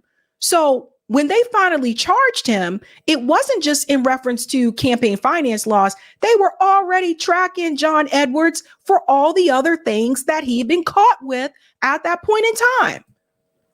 Boy, I tell you. Obama was elected 2009. Am I right? So this is 6-count indictment against former Senator John Edwards for violating federal election laws during his campaign for president of the United States. Quote, public servants are held to the same laws. This is the key. Public servants are held to the same laws as everyone else in this country.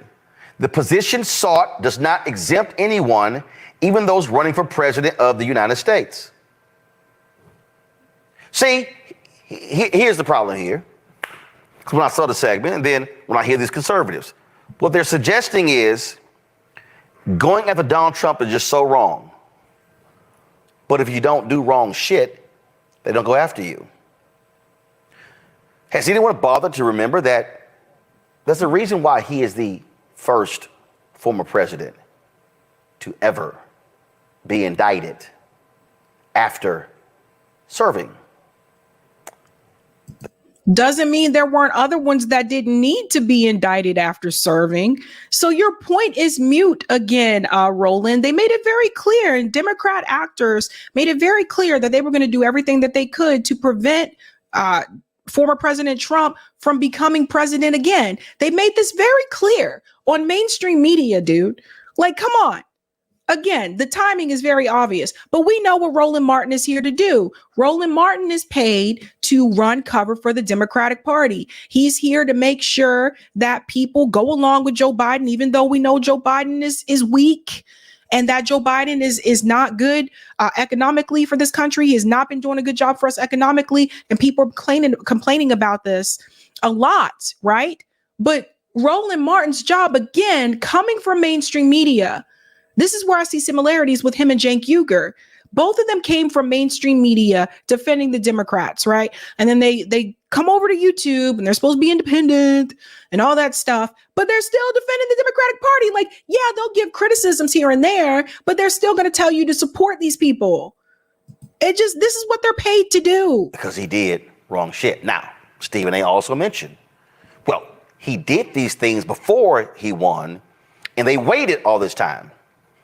That's because there is a document in the Department of Justice, which, by the way, was written under the Richard Nixon Department of Justice, because it was written so he could not get indicted while president, that says you can't go after a president while they're in office. But the point that Stephen A. is making is that in reference to the business dealings, so to speak, remember, the story about Stormy Daniels, that was revealed when Donald Trump was running for president. He wasn't in the White House yet. What are you talking about, Roland? Some of these things are things that happened prior to Donald Trump actually becoming president of the United States. What are you talking about, Roll?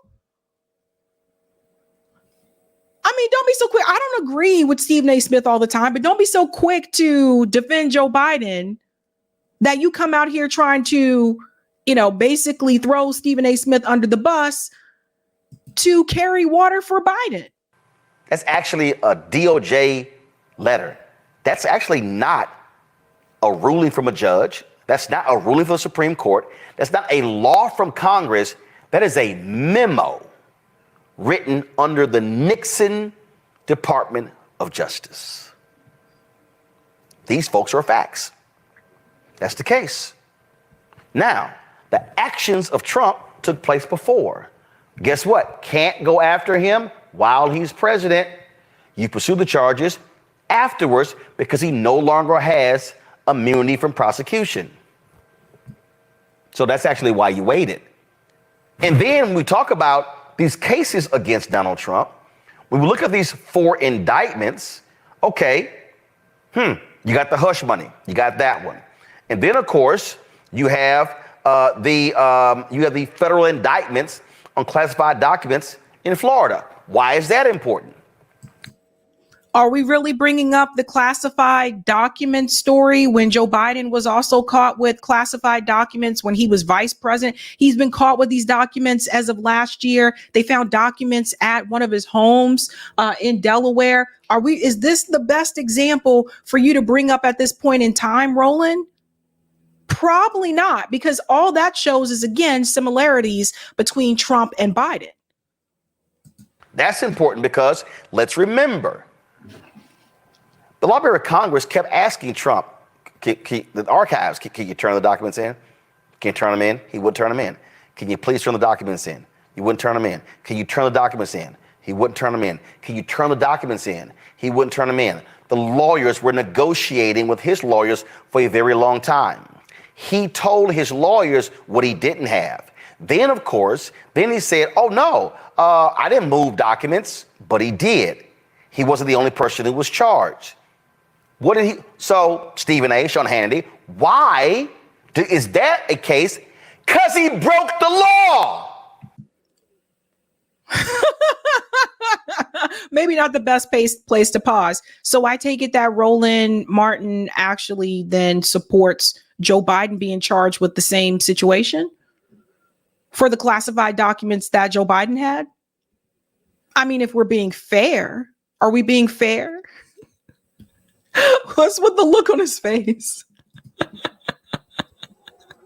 Oh, man. There's a sign above the Supreme Court says equal justice under law. This man has never been held to account. So how is he somehow being persecuted? All he had to do was turn the documents in. End of conversation. No FBI showing up at Mar-a-Lago, no lawyers, no indictments, no drama, no trial. No, he said, my document. I can keep my documents. But he was wrong. They were classified documents. He did not declassify them while president. You can't declassify when you no longer have the power. Okay, so we can apply that to Joe Biden as well. I think it goes on a little bit more here. There was another part. Yeah, this part here that he got to, I want to bring this up as well. He is really mad at Stephen A. Smith. He's very upset with Stephen. Biden closing the gap in the various battleground states with Trump. Y'all, it's April. So to think that April is going to look like November is crazy. This is why research, studying, examining the issues absolutely matter. Press play. Pause. So he's using the Boston Red Sox are losing excuse that I hear when the Red Sox are not doing too well. It's only April, guys. We just started. Playoffs aren't until October. We got plenty of time. It's early. But the problem is, ladies and gentlemen, Joe Biden's poll numbers and his approval rating has been declining since last year. We started looking at approval ratings for Joe Biden last January. I believe it was all the way back last January. And they've continued to decrease. He got a slight bump, I think, during the part of the student debt forgiveness the year prior. And then his numbers continued to decrease and decrease. So the approval rating, et cetera, and now the polling numbers as well. So, I mean, it's just, I don't know what to. Well, first of all, the streets don't seem safe, and people want safety. We can sit up there and lament, quote unquote, law and order, which is what Donald Trump used to verbalize. But the fact is, the American people like law and order. We want our streets safe. We want to make sure that you've committed a crime, you get to go to jail. You don't sit up there and get arrested and you're out the same day. You don't want to assault people and you're out the same day. That's number one. Obviously, number two, the economy, which is usually number one, because people don't understand this when it comes, especially the black folks. Okay, let me tell you something right now, Sean. When you talk about the economy, to black folks, that means money. To everybody, it means money, but especially to us, okay, who are no longer the dominant minority in this country. Those are the Latinos. When we talk about the economy, we're not talking about, the state of affairs economically or even the job participation rate. We're talking about the money that you keep in your pocket. When you go to the gas station and it's exorbitant prices, when you go to the supermarket and milk and bread and cheese and all of this other stuff is exorbitantly high compared to what it once was, that is a red flag to a lot of folks because the right there. So we want to compare an economy pre-COVID to post-COVID. Sure, we can do that. While doing that, though, we might want to talk about that the black unemployment rate hit a lower point under Biden than it did under Trump. That's not the point. And I wanted to play that part because I wanted to come in and clarify something here. When we talk about the unemployment rate being lower, we also have to remember that Joe Biden actually removed people from unemployment. Let's go back to the eviction moratorium that same year when he kicked people off of unemployment. We also have to talk about the fact that Joe Biden cut Medicaid. He cut SNAP benefits. These things happened under Joe Biden. So just because you see a decrease in the unemployment rate, that doesn't necessarily mean that you're doing so well economically. Remember who's not included in the unemployment data. If you're an adult, but you live with your parents, so some of these students that graduate and they move back home, you're not included in that unemployment rate. You are not head of household. So we have to remember that. So yes, the unemployment rate decreased. They did create jobs. I'm not here to say they did not. I'm not going to disagree with that. but it also decreased because he kicked people off of unemployment. We also have to factor in the wages. What are people making at these jobs? So just because you have a lower unemployment rate doesn't mean that people are making more money. You can have a lower unemployment rate and people are still making minimum wage or just making enough to put food on the table. The unemployment rate also doesn't show any type of effect when we talk about inflation. So even though the unemployment rate may be lower, what does that have to do with the price of food at the grocery store, right? So if the unemployment rate's lower, but the wages are not increasing the way that they should to a living wage, and the prices are increasing, which I have dealt with, that unemployment rate doesn't really mean much, Roland. So people like Roland Martin that are part of like the Black Boule, they're a part of that type of class of folk that I am not a part of. They don't understand this, or maybe he does understand it, but he's refusing not to. They don't really want to break this down for their audience, because the thing is, people like Roland Martin are not affected the way that the average working class person is. And neither is Stephen A. Let's continue a little bit more here. We might want to talk about that more black businesses have been created under Biden than Trump. We might want to talk about the fact that you have corporations that continue to jack up prices, even though the supply chain has been significantly diminished. Those corporations and the donor class and the corporate class aren't doing anything that Joe Biden doesn't want them to do. There are executive orders that he could actually implement to prevent those things from happening. And he has chosen not to do that. So there's that. Again, this is Roland misleading his audience and leaving out the things that Joe Biden can do by executive order. Great. More black businesses created. That's good news. However, creating a business and sustaining a business are two different things. People create businesses all the time. Do they last? And what are the reasons why they usually don't last? People run out of capital. So you have to think about all these things factor in together. He's just pointing out things that just, so what? You know how many businesses fail? Maybe we should talk about that. Not just about creating businesses, but helping people sustain those businesses. We might want to talk about those different things.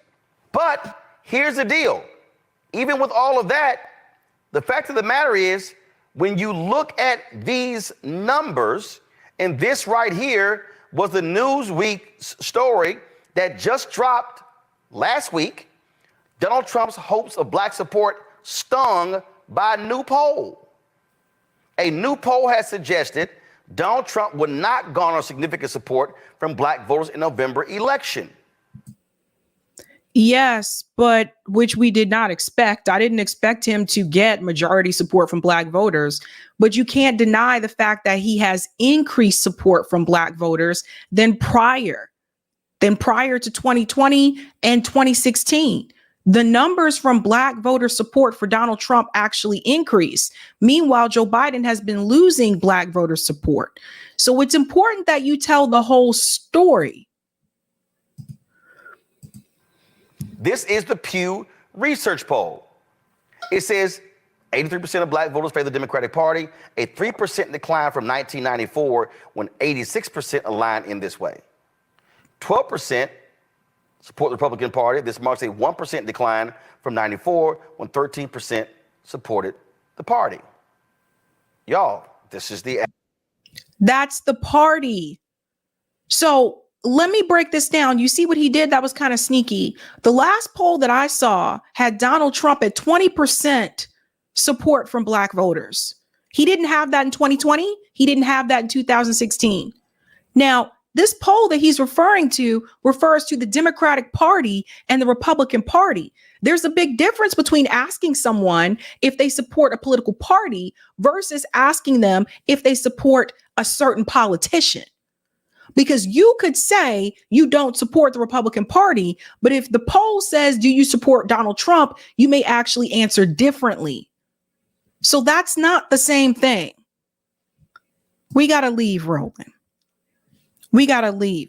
Because it was really painful, honestly, to watch him try to sit there and defend Joe Biden, because I'm sitting there saying to myself, like, dude, I'm not saying that Joe Biden didn't do anything.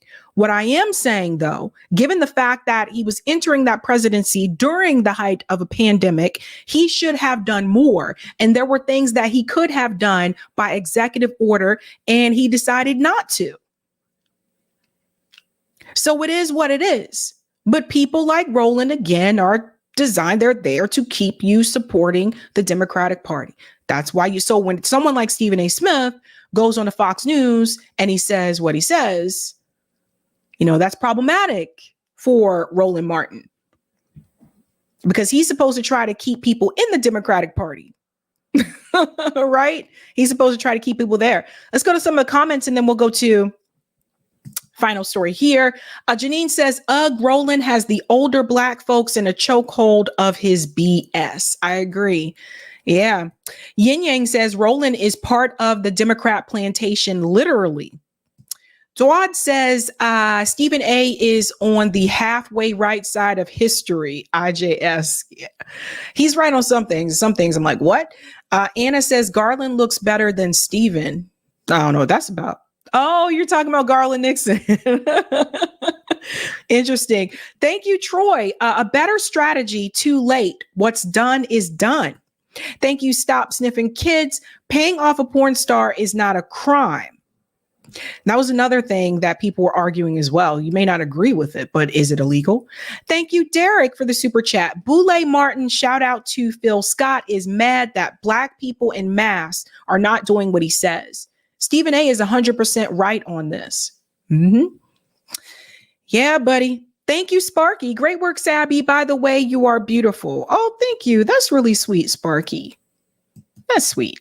Skylar says, imagine knocking up your videographer while your wife is at home taking care of your kids while dying of cancer. He gonna have a rough time at them pearly gates when his time come. LOL. I think, yeah, Skylar is referring to John Edwards. Thank you, Courtney. As much as Roland Martin makes me laugh, what's sad is that a lot of his viewers still take his misleading points seriously. Yep. Yeah, I saw some of the comments for that video. Thank you, Snork. Should add Biden gave access to drug addict of docs. Should have Biden gave access to drug addict of I don't know what that means, but thank you. Thank you, Goba. Roland M looks like a turkey with a hand up his maybe he is. Oh, damn. You guys are brutal tonight. I don't get into the personal stuff, but you guys are brutal. Brock says Roland Martin is a fool. He's repeating the same talking points that MSM has been using for the past couple of years. They can't beat Trump fair and square, so they have to resort to fuckery. Yep. Thank you, Courtney. And you also know that Biden's economy has been good to Roland. You don't even see his neck anymore. Damn, stop it, Courtney. You guys are bad. You guys are bad tonight. Oh, no. The Oracle says they should appear with Katie Halper and Bree because they are truly useful idiots making bad faith arguments. Interesting. That would be interesting to see Roland Martin on Katie's show or Bad Faith. That would be interesting conversation. Thank you, Golden Silence. While Black folks face harsh living conditions under genocidal Joe, Roly Poly is getting rounder, looking like the Michelin tires. You guys are so mean. What is happening tonight? What is happening? No. And thank you for the super sticker, Betsy. Oh, boy. All right. We have reached our final story here. So PBD podcast, actually, I believe Patrick is the creator of PBD podcast. He was recently on Piers Morgan's show to basically advocate against the U.S. giving these dollars to more foreign wars, etc. And I was with him for part of this conversation. Then all of a sudden it took a different turn. And Piers Morgan actually, I think he got him on something. And we can't ignore this, guys. Let's go ahead and get started here. We're encouraging them to get Ukraine to come into NATO sooner, and then Article 5 can be activated. You're indirectly It's going to be Iran. It's going to be Muslim. It's going to be Islam. If you're talking Zelensky, it's going to be Ukraine. Everybody has their own individual motives. I'm not here to change your motive.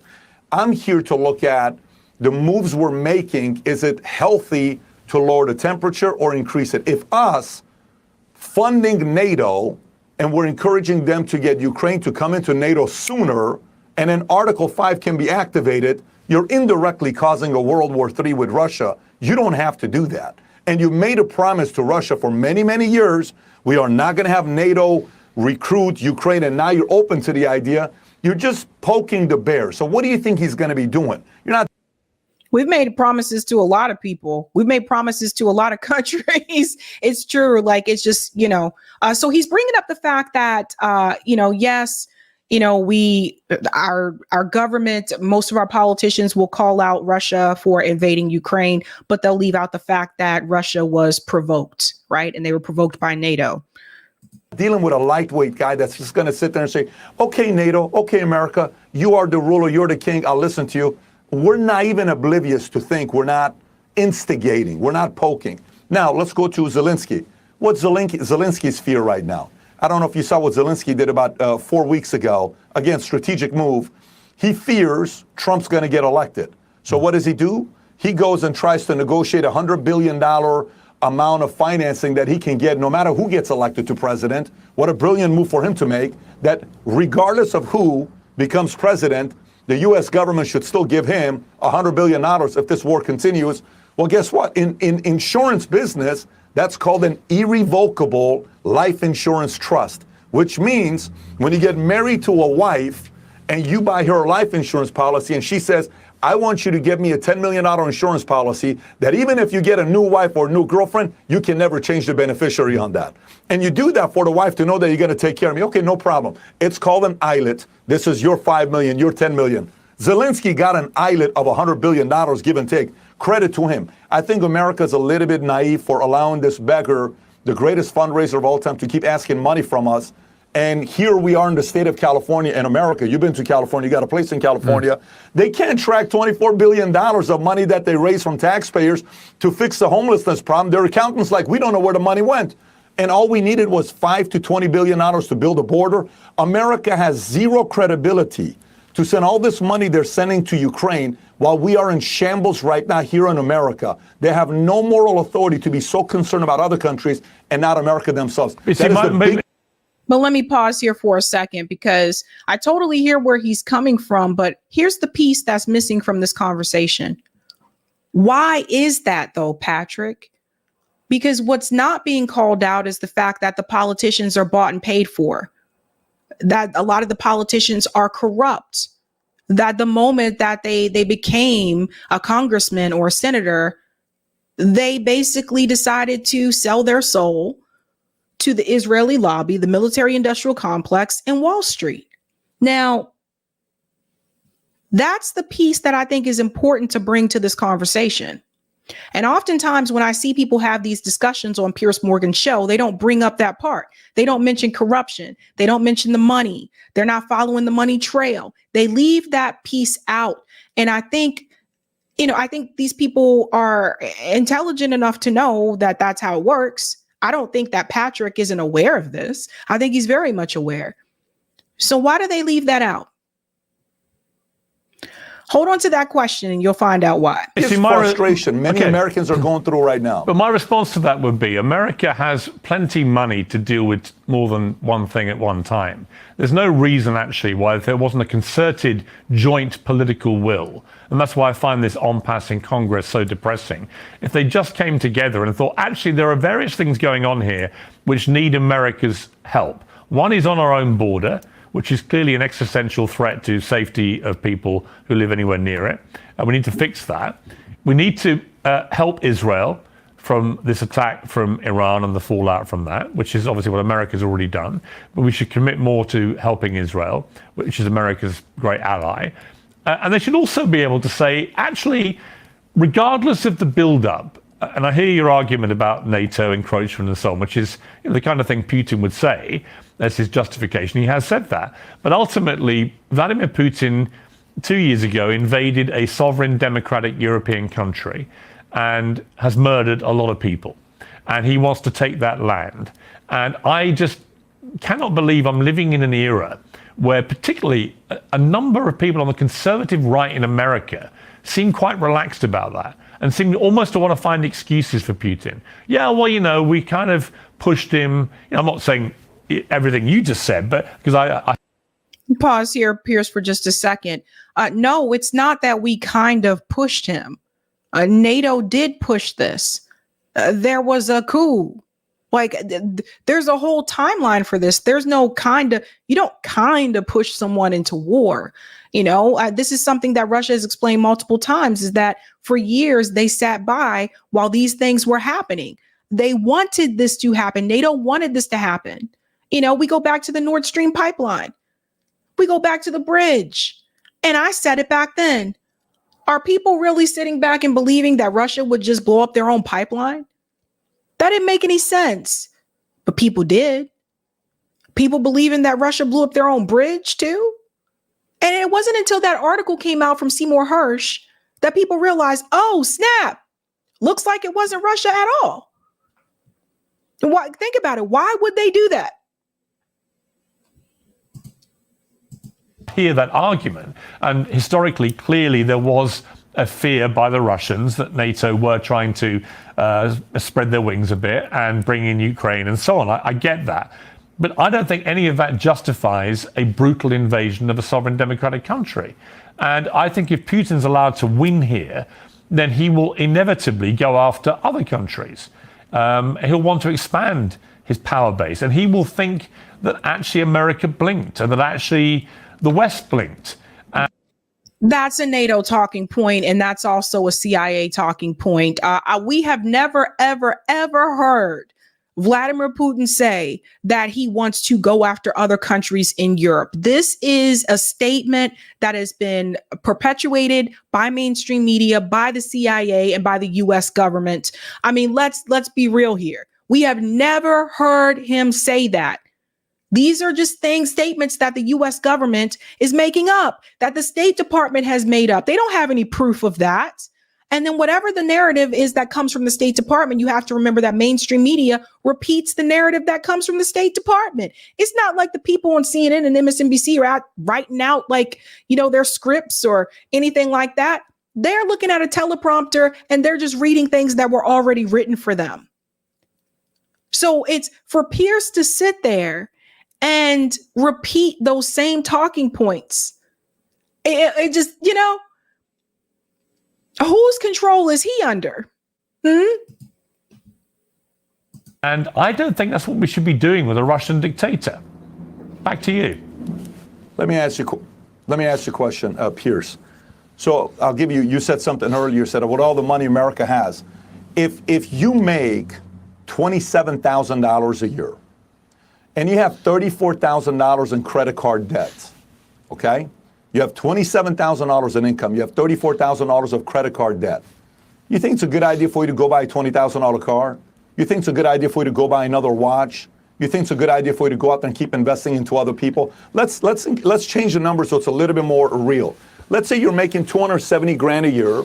You have $340,000 in debt, and you have a wife and 3 kids. You're trying to send your kids to private school. You live in a community that there's a lot of shooting going on. You're living in a community that 2 kids down the street got shot. Your wife's asked you to put a camera set up around the house, maybe put up a fence because, robbery, they're coming and breaking into the house. Do you think your priority should be to fix the fence, fix the gate, put the camera, or go and fix someone's problem that's 2,000 miles away from you? What do you think? So what was interesting about this example that he gave, where he said that we're going to use something that's a little bit more real or a little bit more relatable, I think most people listening to that can't relate to what he just said. He started off with a conversation with, let's say you're making $270,000 a year. How many of you are making $270,000 a year? This just goes to show you the amount of they're out of touch. They're so out of touch. Most people watching the show are not making $270,000 a year. Most people I know are not making $270,000 a year. Then he goes on to say, you got your kids in private school. How many of you got kids in private school? How many of you can afford to pay for private school? This is just, it's something a little bit more real in his world, in the world that him and Pierce live in. So that tells you where Patrick is coming from. Patrick is not living in the same world that we're living in. It is. Well, entirely. Well, okay. So my answer to that would be it entirely depends on how you view the overall threat from Russia to the West. It entirely depends on whether you believe Vladimir Putin, that he simply wants to take a section of Ukraine because they're Russian speaking and they always wanted to be part of Russia. Whether you believe all this stuff, which I think is bullshit, frankly, and it's the kind of stuff that dictators say when they want to get away with what they're getting away with. And I think that America's national interest is not served by an aggressive Russian dictator winning wars in Europe. It's actually the antithesis of the national interest of America being served. It cannot be good for America if Russia starts to expand through Europe. That would be my argument. Is also assuming Putin, but your position is also, your argument would also be, to be respectfully, your argument is you're putting Putin in the category of a Hitler, is what you're saying. You're saying he is the next this, and because if he goes after Ukraine, then he's going to go after Poland, and then he's going to go after this, and then he's going to try to take over Europe. And are you kidding me? Like, you know what it would take to want to go after EU or NATO or US or all these other guys? They don't want to do that. You think that's what they want to do? You think Russia's trying to go after that kind of a... They're not trying to do that. This is a guy that has pride on what happened with his country. And by the way, everything that I just said to you at the beginning, the $27,000 to $270,000 in income and $340,000 in debt, the U.S. GDP is $27 trillion, but we're $34 trillion in debt and climbing. And you want me to sit here while we got 10 million illegal immigrants just crossed the border? You want me to worry about a war between Russia and Ukraine and say, send another $100 million? No, I want you to worry about both things. I want you to worry about both. Let me pause here for a second. So one thing I want to point out what he said here, he brought up the GDP. I want people to stop talking about the GDP. Okay? Stop talking about the GDP. The GDP doesn't reflect what working class people are experiencing when they look at their bank accounts. The GDP doesn't reflect the grocery prices at the supermarket. I know you guys keep saying, Sabby, you keep bringing up the grocery prices. That's because I go there once a week and I see it, right? The GDP, when we're talking about the gas prices, we're talking about the grocery prices, when we're talking about what people are having to pay for, the money that is coming out of their bank account, who gives a fuck about the GDP? When you're poor, it doesn't matter if the GDP is doing well. This is the world that Patrick lives in. He lives in a different world. When you're poor, when you're working class, when you're struggling to pay rent and your landlord increases the rent and you were already struggling to pay what was there, but it's the cheapest place that you can afford where you live, you're not thinking about GDP. It doesn't matter if the GDP is doing well. So going forward, when we talk about economics, particularly in this climate, we are not going to focus on GDP. We're going to focus on wages, the cost of living, and we're going to focus on that out of reach report that we've gone over on the show multiple times. The new one will be out in July 2024. That's what we're going to focus on, not the GDP. By the way, if you're running America, that's not how it works, though. Patrick, if you're running, that's not how it works. But if you're actually, if you're the president of the United States, you have to deal with a number of things at once. You have to fix the broken bridges. You have to fix education. You have to deal with rising crime. You have to deal with the southern border. I agree. But you cannot. But you cannot avoid if you're still the number one. Well, hang on. Let me finish my point. If you have aspirations to maintain your position as the number one superpower in the world. Sure. With that comes a responsibility, doesn't it, to safeguard democracy and freedom, doesn't it? Why do we have to be the number one superpower in the world? Why are we trying to maintain that? That is part of the problem. This idea that no other country can be competitive with the United States economically, and Russia is, and so is China. And that's one of the reasons why the US continues to paint them as this big bad enemy. What's the homeless population in Russia? What's the homeless population in China? Maybe we need to focus on taking care of our own people and cleaning up our own mess before we're looking at what these other countries are doing. Lead with strength. We are weak today because of our border. It's called sequencing. Everything is about thinking like a grandmaster. When you play chess with Tate. You're a chess guy. It's about your next 5, 10, 15 moves. They say amateurs. I'm an amateur chess player. I play with my son every night at 10 o'clock. Neither one of us are professional chess players. I probably know my next 3 to 5 moves, okay? Professionals, maybe 5 to 10 moves. Grandmasters, 10 to 15 moves. America is supposed to be a grandmaster. Your number one move should be protect your border, not Ukraine. If you're saying let's worry about Ukraine, maybe it's number 9 on the list. It ain't number 1 above the border. That is the most ludicrous argument I would ever make. Well, let me ask you this. We have to take care of America well, let me ask you this. Then we take care of everybody else. Why should America be supporting Israel then? That's thousands of miles away. And this, ladies and gentlemen, was the mic drop moment.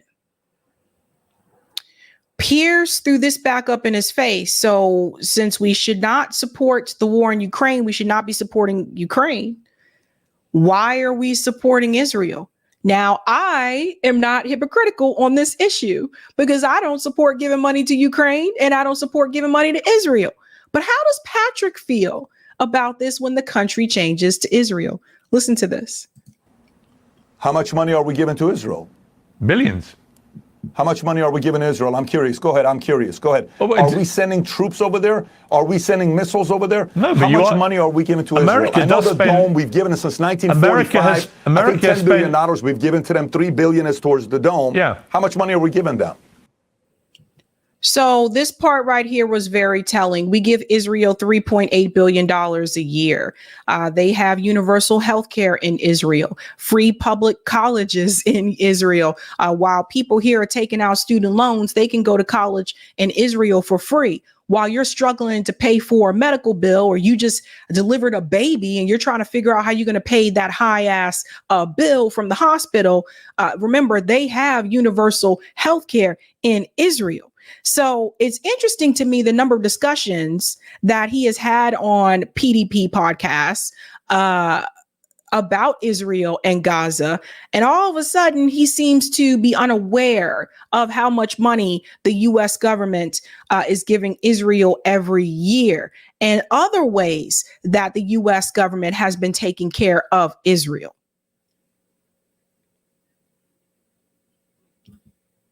Either he does know and he's playing coy, or he does not know, and that in itself is really problematic. Billions of dollars. Not comparable to what we've given to Ukraine in 12 months, 24 months. No way. Not even close. Isn't the principle the same? You're doing it to help them defend themselves.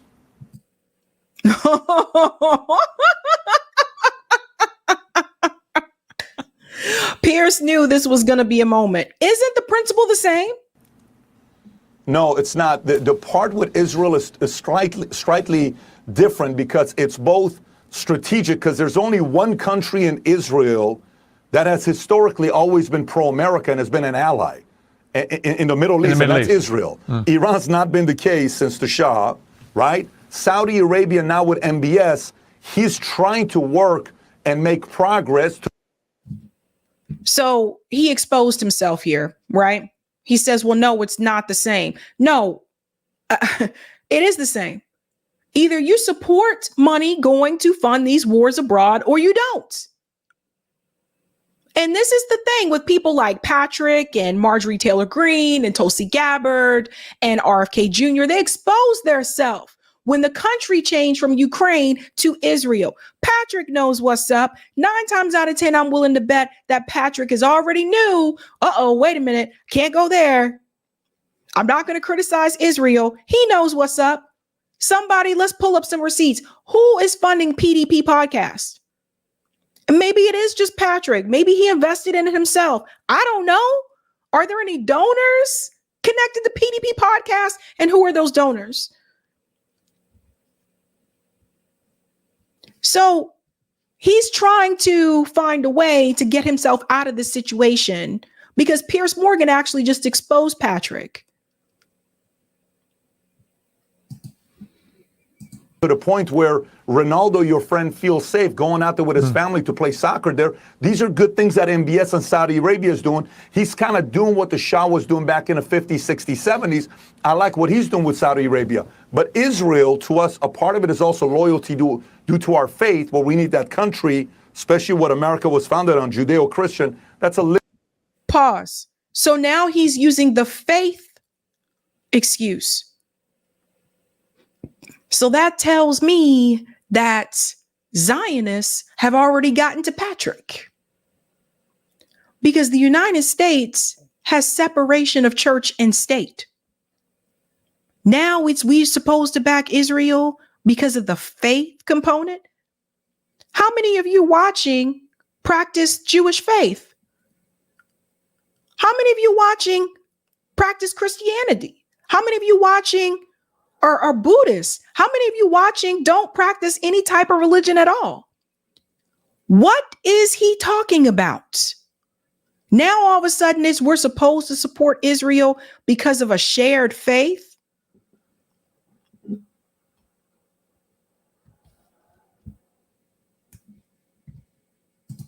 Let's continue. A little bit deeper than that. But with Ukraine, the guy's an opportunistic guy. Respect to him that's coming up to America, making everybody feel guilty and raising money. I salute him for being a great beggar and a great fundraiser. But Ukraine is not more important than the U.S. border. What if, let me paint a scenario. What if Trump wins the election and he says he'd fix the Ukraine war in one day, which presumably he's already hinted would mean just giving Putin the land that he's taken, and say he does that, and say that you're wrong about Putin. Say that it turns out he does have imperialistic ambitions beyond what people think he has, and that emboldened by America's retreat, not just there, but also Afghanistan and so on, he's watched how America's conducted itself on the foreign stage. Say he then does attack somewhere like Poland, which is a NATO country. What then? Piers. Let's pause here for just a second. Brock said I had respect for PDB, not anymore. I mean, I think the thing for me that was, and I don't agree with everything that PBD, I always get this mixed up, says on that platform. I don't always agree with what they say on their show, but one thing I notice is that they give voices to different people. Like, so they don't always bring on people that agree with them, which I think that's a good thing to do, to hear different voices. But I really do feel like Piers Morgan did expose Patrick here, because no, it's not about a vested interest. He says that Zelensky is an opportunist, right? Well, so is Benjamin Netanyahu. He's talking about, well, he's asking for money. So is Benjamin Netanyahu. But see, Patrick knows not to criticize Israel. That is why he changed his tune just like that. So you're either against funding these wars abroad or you're for it. There is no in between, or it depends on the country when it comes to me. A lot of these people have been exposed. A lot of them. We'll finish up with what he says here about what if Trump wins the presidency. You are smarter than this. You've been around, you've interviewed a lot of people. You know this world better than I do. You've talked to Trump many, many times. You have a relationship with him. It's actually a very entertaining relationship that's up and down, and then you go to Charlemagne the God and you defend him in a different way. I love your relationship with him. It's very fascinating, truly. But Piers, you know Putin's not going to do shit to Poland if Trump's the president, because when an alpha and an alpha get in a room and they negotiate, there's a fair level of respect and admiration for each other. We can look at case study. The great thing about what I love the 2024 elections for is the following. Here's why I love the case study of what we have today. I think it's going to be used for decades, if not centuries to come. And here's what the case study is. We can now officially, PIERS, say we had 4 years of Trump administration, okay, to look at, and we have almost 4 years of Biden to look at. We can compare economy to economy, peace to peace, wars to wars, unemployment to unemployment. We can look at every single thing.